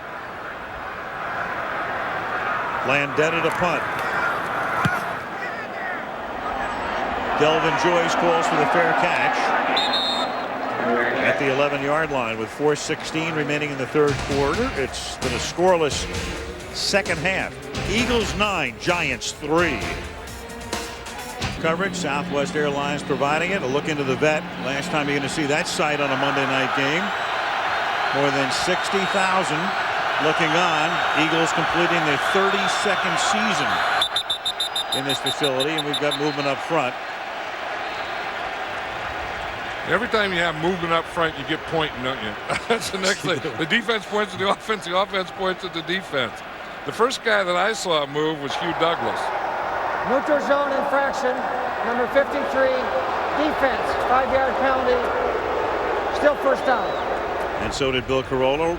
And there is the new stadium, and you can see that it's probably 60 to 70% complete. Lincoln Financial Field, and right on schedule. It will open up. Jeffrey Lurie's dream coming true to provide a new stadium for the Eagles. It opens up next season. And it's funny, this place with another flag going down here. Prior to the snap, false start. Number 21. Barber. 5-yard penalty. Still 1st down. Back whence we came. You know, it's amazing when I think about this, John. Monday Night Football has been around longer than Veteran Stadium. I mean, Monday Night Football, as Fossil is exercised over that call, began in 1970 at Franklin Field and will have outlasted the life of the stadium. You know, and one part of me loves these new stadiums and the conveniences and so on. The other part of me hates to see some of these go.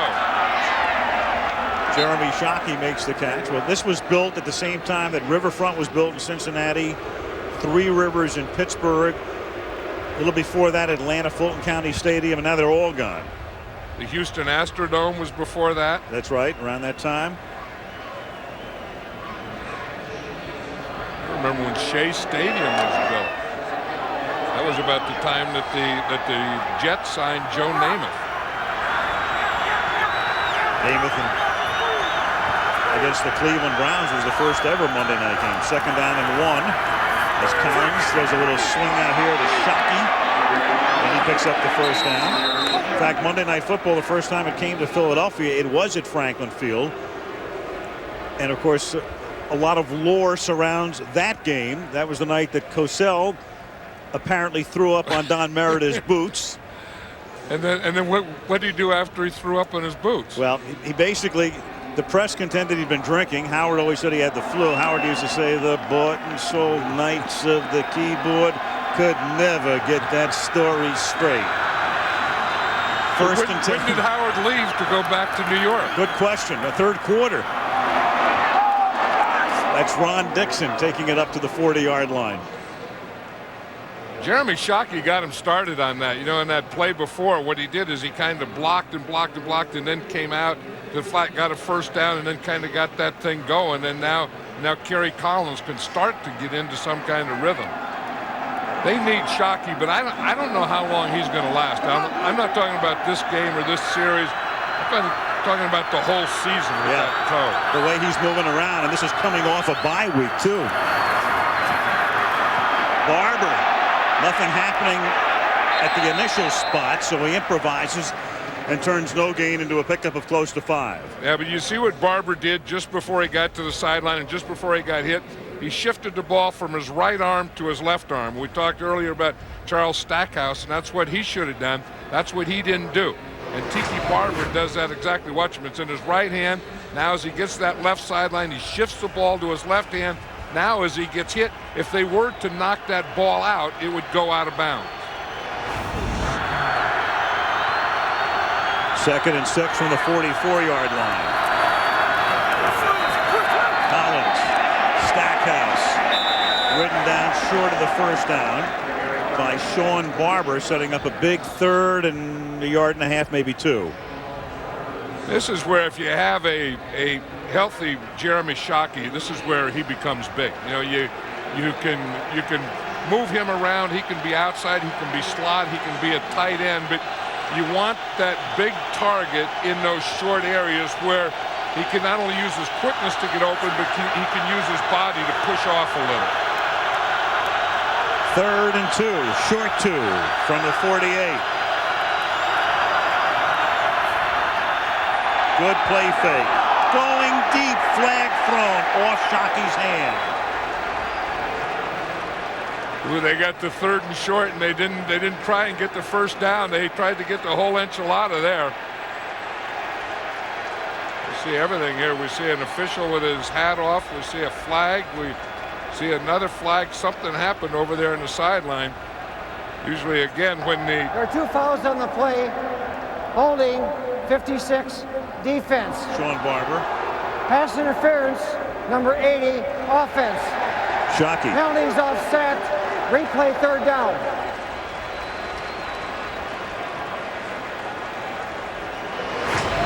That was Shockey. You see, he starts in the backfield, and he gets a little. Oh, he got grabbed there. That's one thing. And he pushed off the grabber. That's not a bad play, but they called it on Sean Barber and then called it on Shockey. And you know what I think, John? I think the same guy called both plays. That's why you saw a hat and a flag. He threw the flag and then he had no other flag. I think the same official actually called both infractions. Right, and the only thing, if there were a 3rd one, he did have a beanbag left. That comes out 3rd. Or a shoe. Barber. And he's got the first down. With a minute to play in the 3rd quarter. You know, they ought to let you do that. If a guy grabs you, I'm watching Shockey here again on Sean Barber. if a guy does this to you, you ought to be able to get away from it to do that. I don't know. I mean, that's probably not in the rule. I mean, that's not the way you play. I mean, that was 2 penalties, and the official was right on that play, but that's what they said. The guy was holding our guy.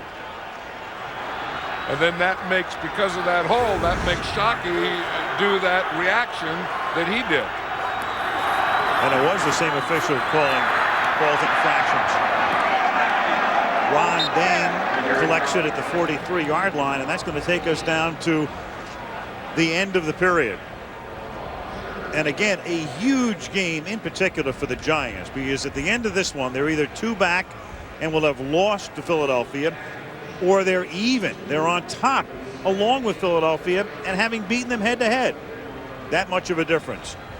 Philadelphia leading 9-3. End of 3, and Monday Night Football from Philadelphia returns after this from our ABC stations.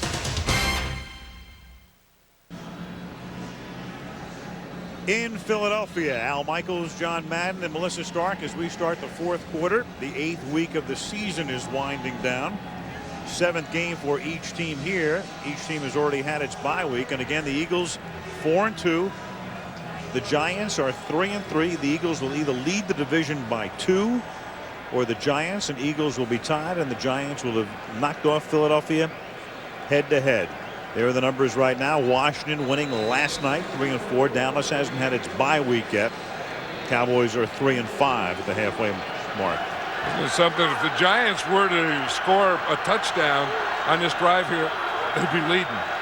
Touchdown and extra point. It seems amazing the way the game is played out. Delvin Joyce is in the backfield, and he gets his first carry of the night. It's a short one.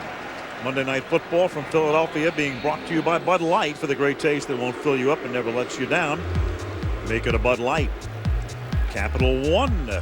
What's in your wallet? Marriott. Wherever business takes you, your Marriott awaits. And Chrysler. Drive equals love.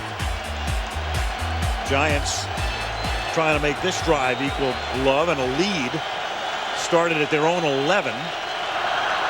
Big 3rd down here, and 7 from the 40. Knocked down, knocked away, Corey Simon. As you say, that was a big down, because the Giants, had they been able to pick up about 5 yards, could have been in field goal range. You know, but by not picking up anything, then they still have to punt. They had a couple of shots here. If they could pick up 5, 6, 7 yards and still not get the first down, they would have had a shot at maybe trying a field goal. Matt Allen to punt. Short little kick, bouncing ball. Mitchell has to back away from it, and the Giants will pin Philadelphia back at the 1-yard line. Mitchell couldn't find that one hop he needed to come away with it. So back at the 1 of the Eagles with a 6-point advantage. Are you ready for some football? They anticipate Brett Favre will play, keep that streak going as the Packers host the Dolphins. We go to Green Bay next week. That's a great matchup. Green Bay 6-1, and Miami on top in the AFC East after their bye week, 5-2. Dolphins, Packers next Monday night. Both teams will be fresh anyway, and the weather will be fresh. It certainly will be. There'll be some frost in the pumpkin. First Monday in November in Green Bay. From the 1-yard line, McNabb buys time, throws, caught, and that gives them a lot of breathing space now. Thrash making the catch, covered by Jason Sehorn. Yeah, this is a big series here for both the Eagles, you know, to get out, to get the first down. And, of course, the opposite side, the Giants, you know, if they could get a turnover, if they could get a big play here, they can score on defense. I don't know. Like, would you rather be the Eagles in this situation on offense or the Giants on defense? I think I'd rather be the Eagles on offense. I think they protect the ball. You've got McNabb. Long drive would deflate the Giants. Instead, Pinkston on a pass that was well short Incomplete, 3rd and 4. Can I make my pick now? Yeah. I'll pick the Giants. You're picking the Giants now on 3rd down. Yeah, this is one of those things when you get even, then you try and throw it to that back shoulder. See, he tried to throw one of those things where he stopped and brought him back. You know, when you're running even with the corner, you try and throw it back to his back shoulder. That was great coverage, though, by Will Peterson. These corners, these two Wills, Allen and Peterson, have played outstanding. And they'll be around a long time, too, each in the second year. 3rd and 4. The catch is made, and let's see where they spot it. That's Antonio Freeman, the longtime Packer, and they're going to spot the ball just outside the 11-yard line, and that's going to be enough for a 1st down.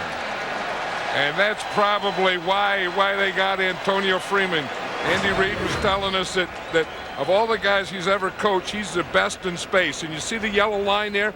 He catches it right at the yellow line, and then it's where the ball is when he gets hit. I think they may have gotten a pretty good spot there, too, don't you?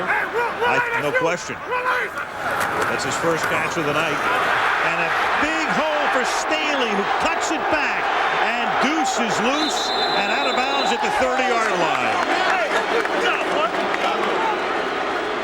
That's the hole that they were able to find early. It's that backside where you start to the right and cut it back.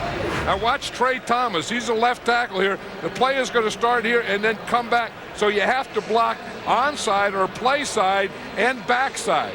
Trey Thomas gets his guy. He's going in pursuit, and he just rides him right down the line of scrimmage. And it's a big, perfect cutback for Deuce Staley.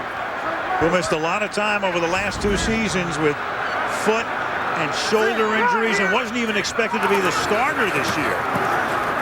They lost Carell Buckwalter in minicamp. They thought he would be the guy. He'd give them the running game. Then he got hurt, and it was Deuce who got healthy. And, of course, last week a huge week, and tonight for Deuce, 92 yards. 2 years ago, down in Dallas in the opener, it was like 130 or 40 or something on the field. That was the pickle juice game. Deuce Staley played one of the toughest, best games that I've ever seen a running back play in my life. And I knew then, I mean, Deuce Staley is a back, Deuce Staley is a man, and if you're picking sides, you want to pick Deuce Staley. That day, he reminded me a lot of Emmitt Smith. And again, congratulations to Emmitt Smith for breaking Walter Payton's rushing record. Philly takes a timeout. The Big E doing it yesterday against Seattle in Dallas. Timeout Philly. 9-3 Philly. Timeout has the football Deuce Staley, and that is his given name. He said, that was the second child. My mom named me Deuce. 2nd down and 10. And McNabb throws, and it's caught by Thrash. James Thrash into Giants territory, out of bounds at the 47. You know, the interesting thing about that play, Al, that's the one that Andy Reid was drawing up for us the other day and showing us the bootleg. And a lot of times on bootleg, you try and get a short pattern. And what he's trying to do is go bootleg. You see, you fake, McNabb bootlegs to his left. He has 2 deep crosses here. And that's what he was trying to do, is hit one of those deep crosses with his bootleg. See, here's the fake, here's the bootleg. Deep crosses coming from McNabb's left to his right, and he throws it perfectly to James Thrash. Out of bounds at the 39-yard line. 39 of the Giants, 1st down.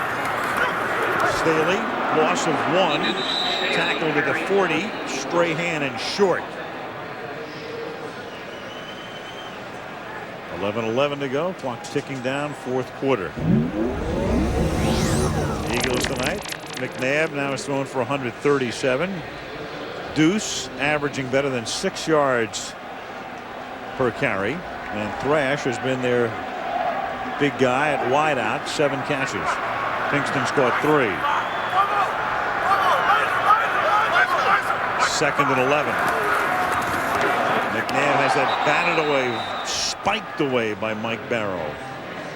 You know, I think that's the second time we saw Mike Barrow, who's normally the middle linebacker, come from that left outside defensively, right outside of McNabb, knowing that that's where he's going to bootleg and that's where he wants to throw the ball. And he's been coming to take away that bootleg, take away that scramble, be flushed out to that side. and then Michael Strahan doesn't have to take containment on that side. Barrow in his 10th season in the league. Giants now 3-man front. And they rush only 3, and that's enough to put some heat on McNabb, but then he takes off inside the 30, the 20, inside the 10, touchdown McNabb.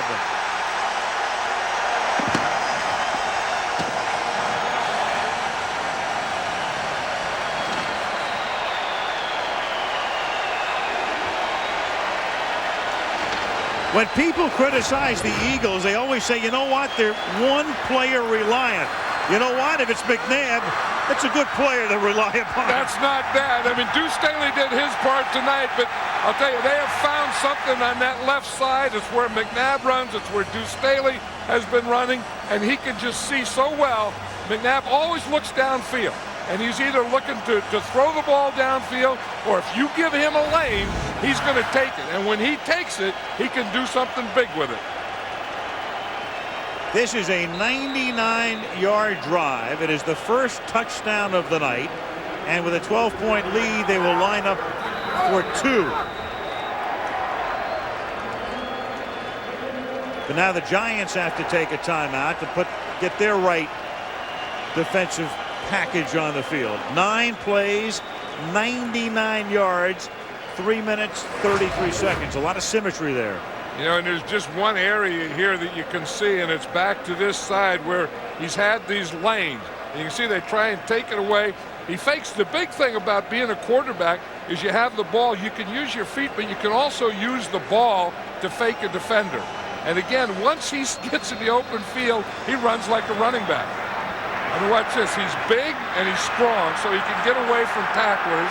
Then he has speed that he can run away from tacklers after he gets away from them with his strength. He's an exciting guy. He's a fun guy. You know, I was saying that you would choose, if you were choosing, you'd choose Deuce Staley, and I think you'd also choose Donovan McNabb. That's 111 yards on the ground for him tonight. The Eagles have rushed for 263 yards. Thrown for only 123. 2-point conversion. Finds the open man, hits him, and Chad Lewis, who hadn't caught a ball all game, picks up the 2-point conversion. And then you feel that play took all the life out of the Giant defense. They had no rush at all. That whole drive did. 17-3. It raised the bar, set new standards, and you won't believe what it's got in store for you now. An all-new NYPD Blue tomorrow at 10 Eastern and 10 Pacific, 9 Central, 9 Mountain, right here on ABC. Thank Dennis and the gang, and Stephen Bochco for our tease tonight. Setting up the game at the beginning. 10-yard line, Delvin Joyce.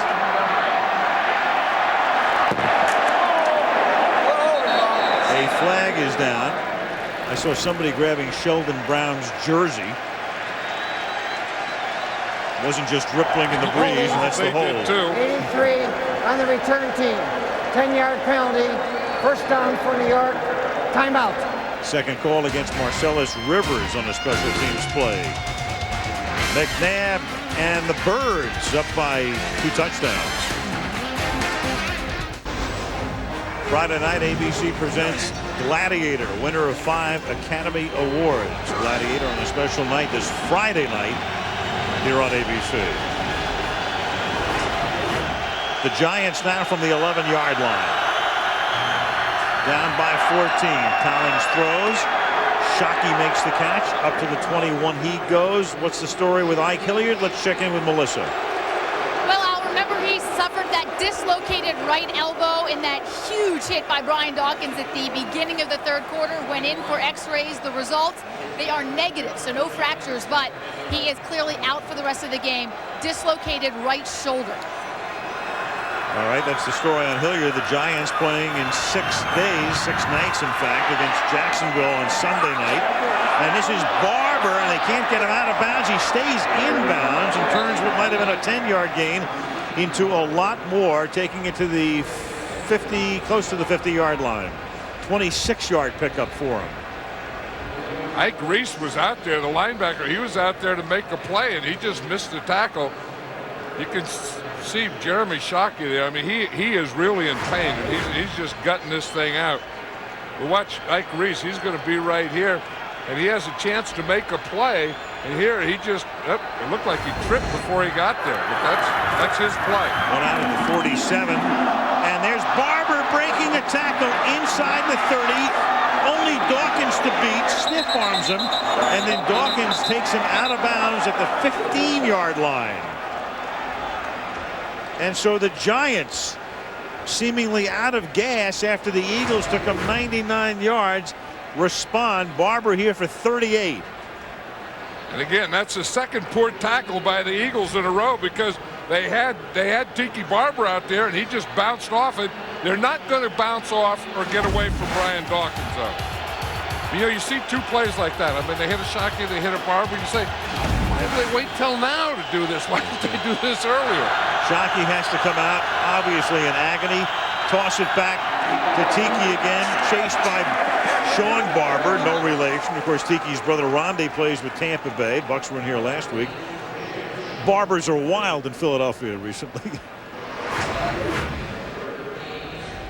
Here you can see Jeremy Shockey right there saying that he has to come out. I mean, this is, again, it's a ligament in his left toe, and what they did is they taped his big toe and the toe next to it together to try and use it as one, and it's just not holding up. Although he is gutting through it. 12 players on offense in the huddle, 5-yard penalty.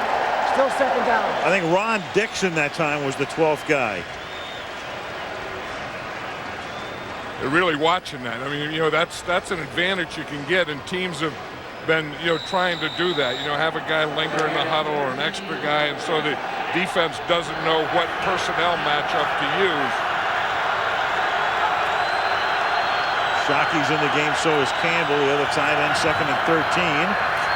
Collins over the middle. Taken by Delvin Joyce. He's tackled at the 13-yard line. One thing here that you look down by 14. You have to think touchdown. I mean, there's no way that you can think, well, we'll get a field goal and then come back later and get the touchdown. You have to, if you're the Giants, you have to think you have to go for the score. So this is 3rd down, but you do have 2 more downs. This is a 4-down area. 7.5 to go. 3rd down and 8. Have to get to the 5. Knocked down at the goal line. Intended for Shockey. Knocked down by Bobby Taylor. 4th and 8. Flag down at the line of scrimmage, or behind the line of scrimmage. And it's going to be against the Giants. This will be an interesting one. If you take it and you leave it 3rd down again, then again, as I said, the Giants are going to be in a 2-down area. Or if you make it 4th down and then make them go for it on this play. If you take the penalty, you're going to give them 2 downs. If you turn down the penalty. 78 right tackle. Hook the defender with restriction, 10-yard penalty. Replay 3rd down. Okay, so now they get the penalty, so now they get the 3rd down over. So the Giants in 2-down area are going to use both the downs. So I think that doesn't hurt the Giants, is what I'm trying to say. I agree with you. As much as you would think it would. I'm not sure I wouldn't have taken the play if I'm Philadelphia there. Just give them 1 more down. Or make them kick a field goal. 3rd down and 18 from the 23. Dropped by Collins, and he recovers it himself, and that, of course, was Kerry's problem last year when he set an NFL record for fumbles. This year, a different story. He had only 2 fumbles coming into the game, both in the same game, but that was a most inopportune time. Remember the thing we were talking about at the beginning of the game, the Giants offensively, consistency, lack of consistency, and lack of consistency in the red zone inside the 20. This is it. I mean, you get in there and you have a penalty. And then your next play, your quarterback's looking up, doesn't look at the ball, drops the ball. I mean, this has been Giants offensive football. And the penalties and the fumble here by Collins has just killed him. 4th and 24.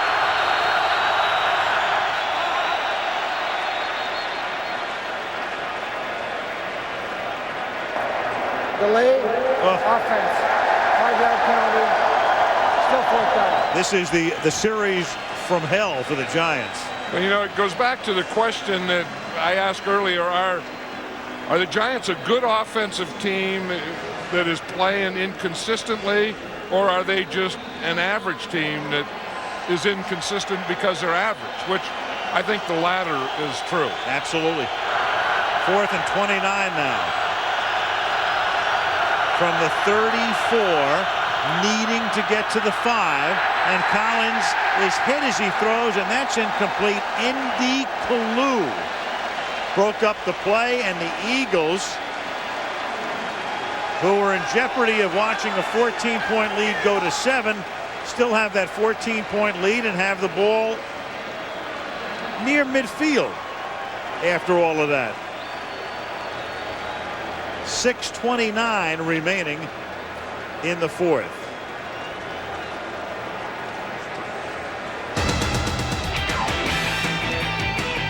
Kalu breaks it up, and the Eagles 6:29 from a win. ABC Fantasy Wednesday, Serena Williams. She's the new teacher on this show. Juniors looking to make the score. Love all. I mean, I'm just reading this. Anew, my wife and kids at 8 Eastern Pacific, 7 Central and Mountain Wednesday. I mean, I couldn't make that up. From the 34-yard line on 1st down, this is Deuce Staley to the 43-yard line. You know, they found something that they really like on that left side in there behind Trey Thomas and John Welborn. And look at all these plays that Staley's made. He's been right in that same area where he just takes the ball and then just cuts it back to his left side. I'll tell you, again, Welborn and Trey Thomas have been really clearing out ways. Deuce Staley has been making some great cuts back there. And you think maybe that's the place that if Keith Hamilton were in the game, that would have been one of the areas that Keith Hamilton would have been in. Clearly would have made a difference tonight. The Philadelphia rushing game, 272 yards. That gave Deuce 100 yards. Now he picks up more, runs into the official, takes it to the 49-yard line. So McNabb has run for 111 yards, Staley for 108. Speaking of great offensive line play, and when you think about Philadelphia, clearly, let's go back to the draft. Let's go back to the draft. Back in 1958, there was the 21st round selection. No question, John Madden, the type of player who looks forward to a tremendous career in the city of brotherly love. I have to tell you about that. I mean, that 21st round, I was drafted as a redshirt. I was drafted as a junior. See, in those days, they would draft you if you had another year of eligibility, but it was your 5th year in school. Cal Poly, San Luis Obispo. Yeah. So I was drafted as a junior, but I couldn't do anything. I couldn't go play. And then it was the next year that I could go, and that was in 1959. How much money did you make? I signed for no bonus, $6,500. $6,500, and then I made $50 for each preseason game. So I think I made, and there were 6 preseason games, so that was $6,800 my first year. And no agent, though. You didn't have to worry about they didn't have agents. No one had an agent. I think Norm Van Brocklin was a star. He was a quarterback. I think he was making $12,000. Here's Deuce Staley to the 47. I don't know where those pictures came from. I don't think that I'd ever seen those, but Philadelphia's always been a special place for me, though. Yeah, we went deep into the archives. I mean deep. Giants take a timeout.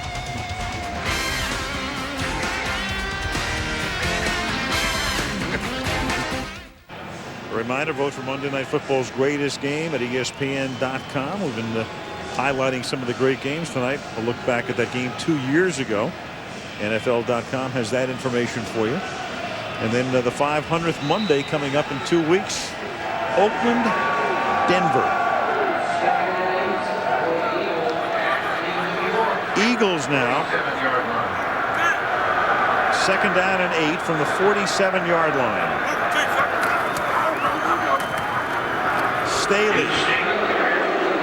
Staley with back-to-back 100-yard games. Meanwhile, McNabb tonight with 111 yards.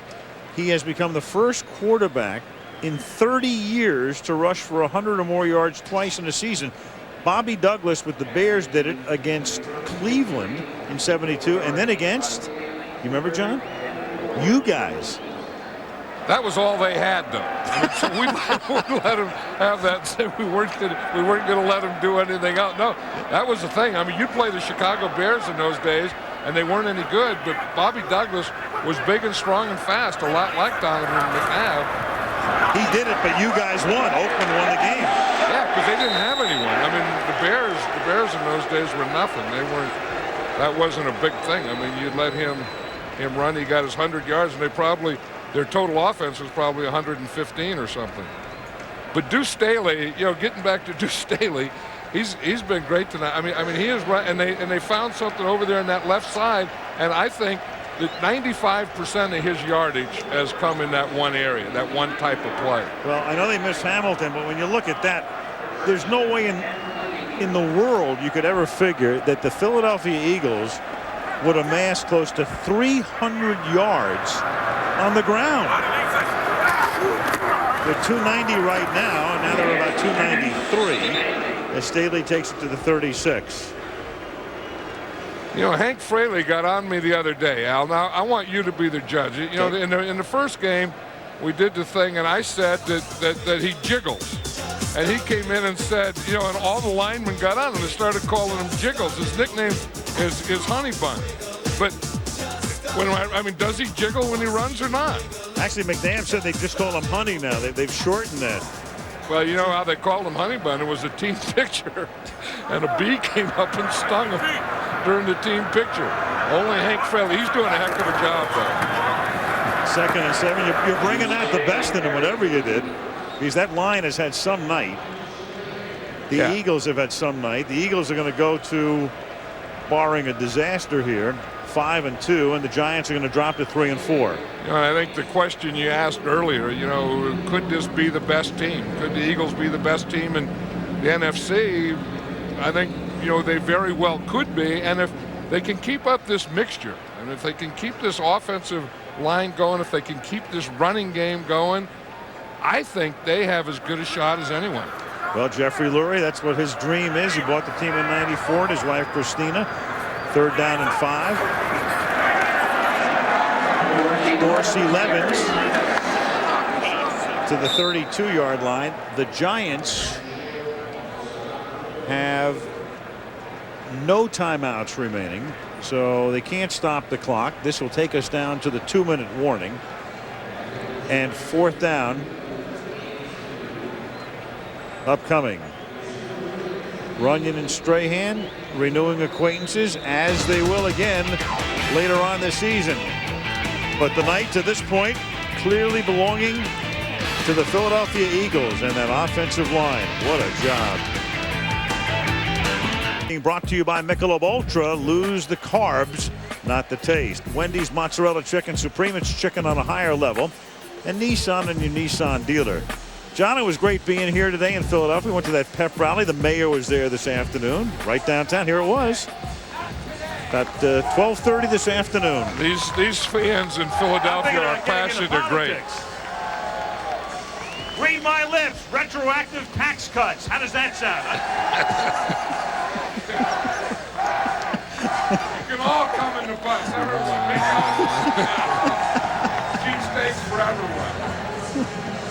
You should have seen the look on the mayor's face when I said that. I was standing next to the mayor when you said that. That's the way to be a politician. That's called the old hit and run. That's intoxicating. You stand up there and the crowd is there and you say something and they're screaming like crazy. Yeah, you tell them no taxes and they love you. The only thing you didn't do when you said that was hold a baby. And you had a baby in your hand, I'll guarantee you. Kiss the baby. Yeah. That's right. But it was fun. Last week we got the key to the city of Pittsburgh. Little Keystone combination for us this week. Right, the old Liberty Bell. 4th and 3. And Deuce Staley will be able to pick up the first down. Tackled by Omar Stoutmeyer. They'll turn the ball over. The Giants will have it, but with nary a timeout. The horse trailer. Well, how about that guy for the horse trailer? I think it has to be that guy. I mean, you know, we already have Donovan McNabb, and I think we can put a rule in. You can't put a guy in there. I mean, he's already on there. I mean, all we can do is haul him once. We can't haul 2 McNabbs. So if we're not taking 2 McNabbs, the Staley sounds good to me. One-term limit. Collins has the ball jarred loose. It's still loose, and it goes out of bounds, but the Giants last possessed it. It was Darwin Walker who was trying to come up with a loose football but couldn't. So as you say, the Giants last possessed it, so the Giants still have possession of it. Way back. You know what killed the Giants tonight, though? Of all the things, John, in addition to the penalties and missed opportunities, that fumble by Stackhouse. When Stackhouse in the third quarter is going into the end zone, that would have given the Giants the lead, pending the extra point. And think of it this way. I mean, if it goes out of bounds at the 1, it's still the Giants' ball. But into the end zone and then out of the end zone, touchback Philly ball, end of story. Yeah, and the Giants don't have enough offense that they can recover from that. I mean, they aren't a team that's going to put up 4 or 5 touchdowns and say, you know, losing 1 won't hurt us. Losing 1 hurts you big time. Barber taken down hard at the 26-yard line. The Giants have now played, when this one is over, 7 games, and they have 7 offensive touchdowns, and that's just not going to do it. Yeah, and again, it's inconsistency, and you can say offensive line, but it's not offensive line. I mean, it's Kerry Collins, it's a wide receivers. I mean, they just aren't getting the job done offensively. Tiki Barber takes it up to the 34-yard line. I think if Jeremy Shockey were healthy, though, I think this could be a different thing. And as I said, that toe thing is a ligament and probably won't get better this entire season. But if they had Shockey on one side and then they have Tiki Barber, then, you know, they have some explosion, something that'll scare you. Hands to the face, number 97, defense, 5-yard penalty, automatic first down. Darwin Walker. Darwin Walker just got a big contract. Yeah. He was a free agent, and the Eagles signed him, and then he started to play, and then they were impressed with him, and they say, you know, you look at his arms, they don't look real big, do they? But they say that he's the strongest guy on the team. Well, he got this opportunity when Hollis Thomas got hurt, and then he comes in leading the team in sacks coming into the game. Well, sometimes you see those guys that got those big old bulked up, you know, cut arms. His arms aren't big old bulked up or cut, but they tell me he's the strongest guy on the team. 1st and 10. Dixon. They also say he's one of the smartest guys on the team. Engineering major. Andy Reid telling us he knows how the stadium gets built next door. And Andy said that fouled him up for a while. You know, you can't be a defensive lineman and be too smart. You know, engineers try and figure everything out where everything makes sense. Defensive linemen just go. You know, and so the engineering side of the brain kind of slowed back the football part of the maturation. They talk about all news being local news, and there's the horse. We got a real live horse. That looks like a police pony. That looks like he has some teeth problems. There, was that one? Yep. That's virtual audio. 2nd and 10. And that's caught by Marcellus Rivers. Talking about all news being local news. I'm down in Tennessee this week. The Darwin Walker story, the fact that he signed, is the second story on the sports segment on the local news in Knoxville. But it's big news. Tennessee kid, went to the University of Tennessee. Here's Barber, and he gets taken down at the 20. The Giants had spent all of their timeouts well before the 2-minute warning, and so they can just play it out right here. Fake spike, going to the end zone, knocked away. Al Harris does it. The Philly defense does it all night long. The Philly offense, that The ground game, phenomenal. 299 yards on the ground. 126 for Deuce, 111 for McNabb.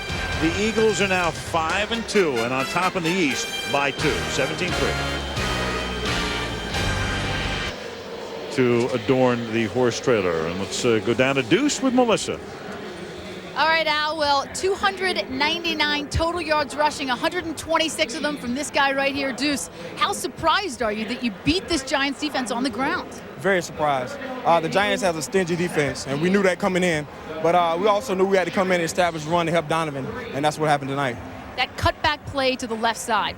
How much of that part of that was the game plan coming in? It's design. It's a zone play, and if everybody flows to the right or left, you're able to cut it back. We've been running that play for a while now, and I've been here 6 years and been running every year. Donovan McNabb, 111 yards rushing and a touchdown. Is there anything that this guy can't do? Hey, he showed tonight that he's able to kill you with his arm and his feet. For the last 2 weeks, he's able to get on the ground and rush for a lot of yards, almost more than me. Congratulations. Thanks a lot. All right, well, 102 back-to-back 100-yard rushing games for Deuce Staley, Al. 39 rushes for the Eagles tonight. They averaged 7.7 yards per rush. We'll wrap it after this. A lot across the way next year. Been a lot of fun. A lot of fun for the Eagles thus far this season, as there are the up-to-date standings in the NFC East. Philadelphia on top in the division by 2 over the Giants and Washington, and 2.5 over Dallas. Next week we go to Green Bay. Good one. The Packers and the Miami Dolphins. Now stay tuned for your late local news. Those of you on the West Coast, the Drew Carey Show, followed by Whose Line Is It Anyway? Al Michaels, John Madden, Melissa Stark saying good night from Philadelphia.